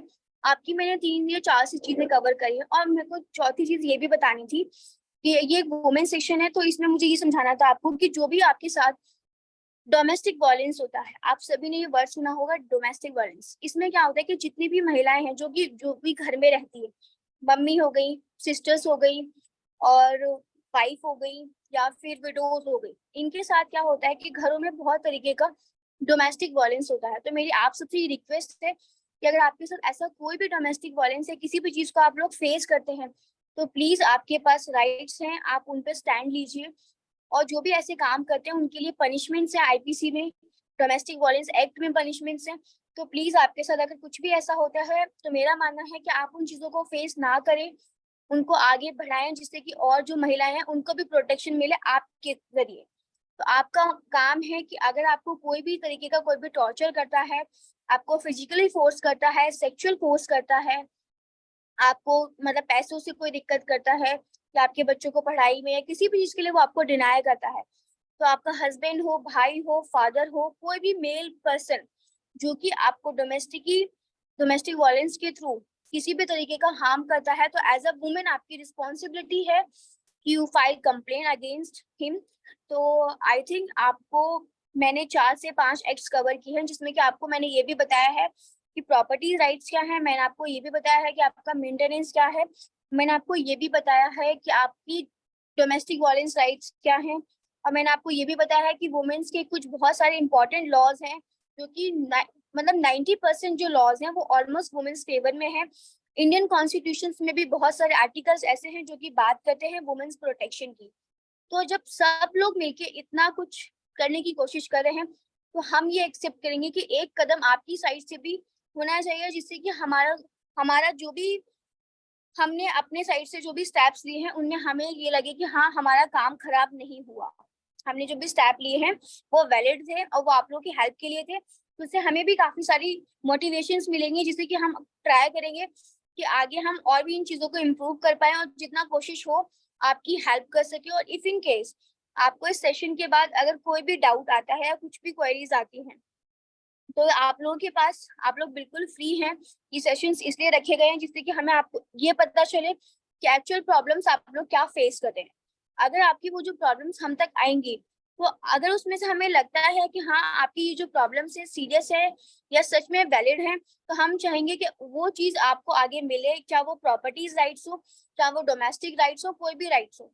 आपकी सारी प्रॉब्लम्स को जब हम जान लेंगे तो उसके बाद हम उसको उस पे आपको सॉल्यूशंस भी दे सकते हैं, आपकी पूरी हेल्प भी कर सकते हैं।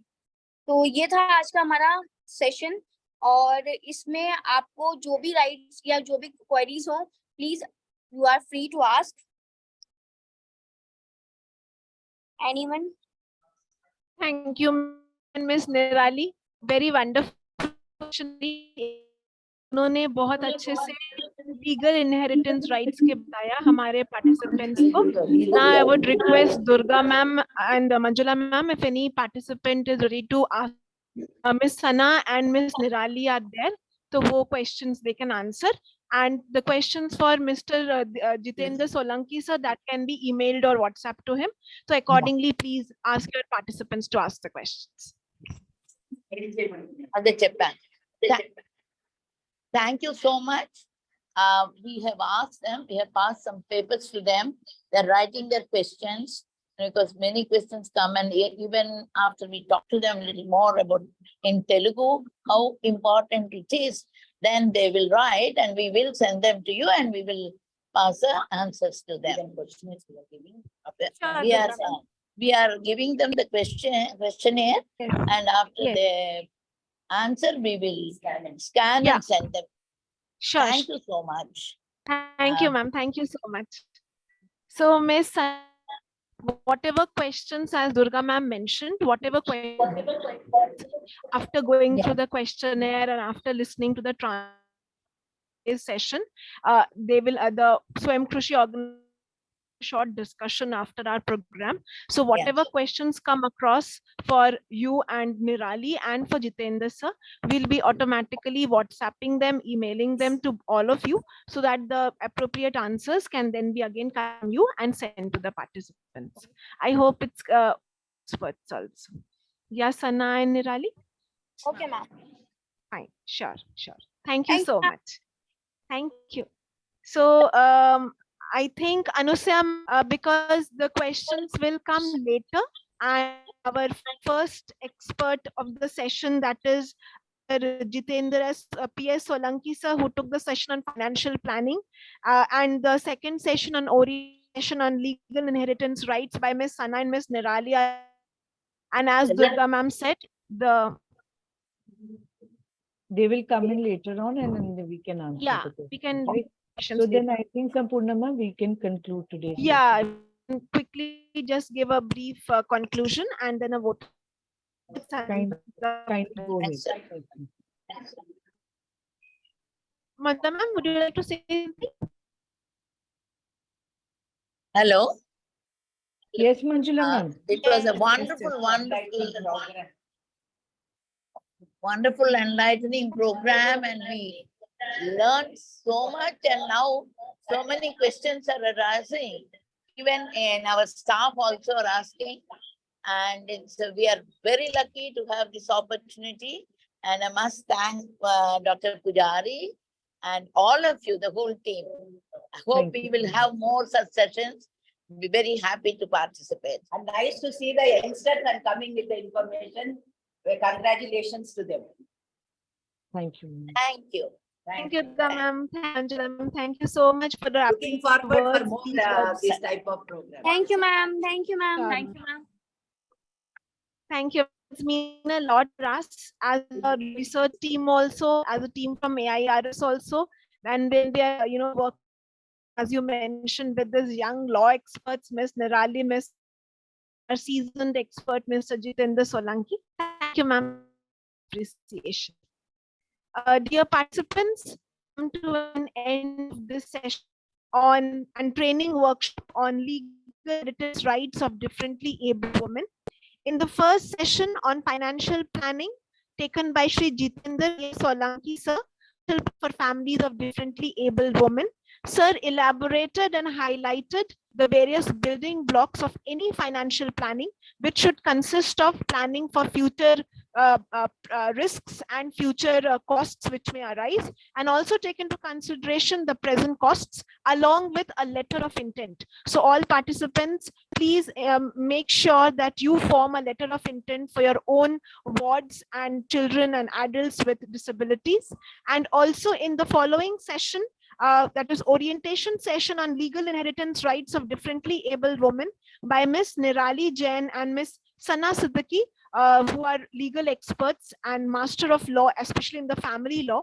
They elaborated on three main laws, that is property rights, the maintenance rights, and the rights for differently abled women. So we are very sure that all the participants have noted down the points. And as Durga ma'am and Manjula ma'am mentioned, we are very happy to also note that this session is proved to be very useful. We are looking forward to a list of recommendations and questions from our lovely participants who have taken out time to be with us on this forum.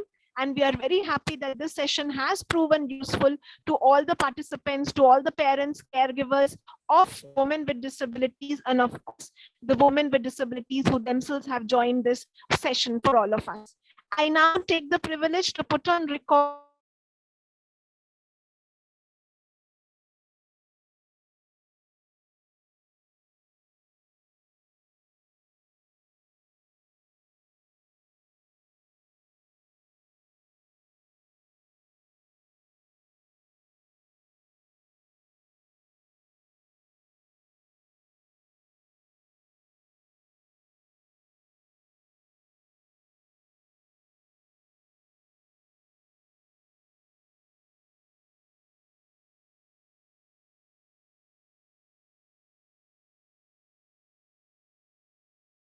Ma'am, you are not audible. Ma'am, you are not audible. Not audible.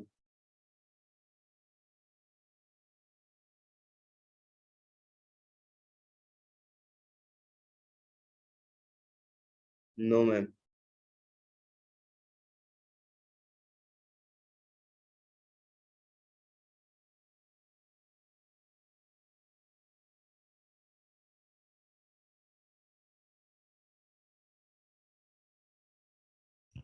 So please check, am I audible now? Okay. Yes. Thank you.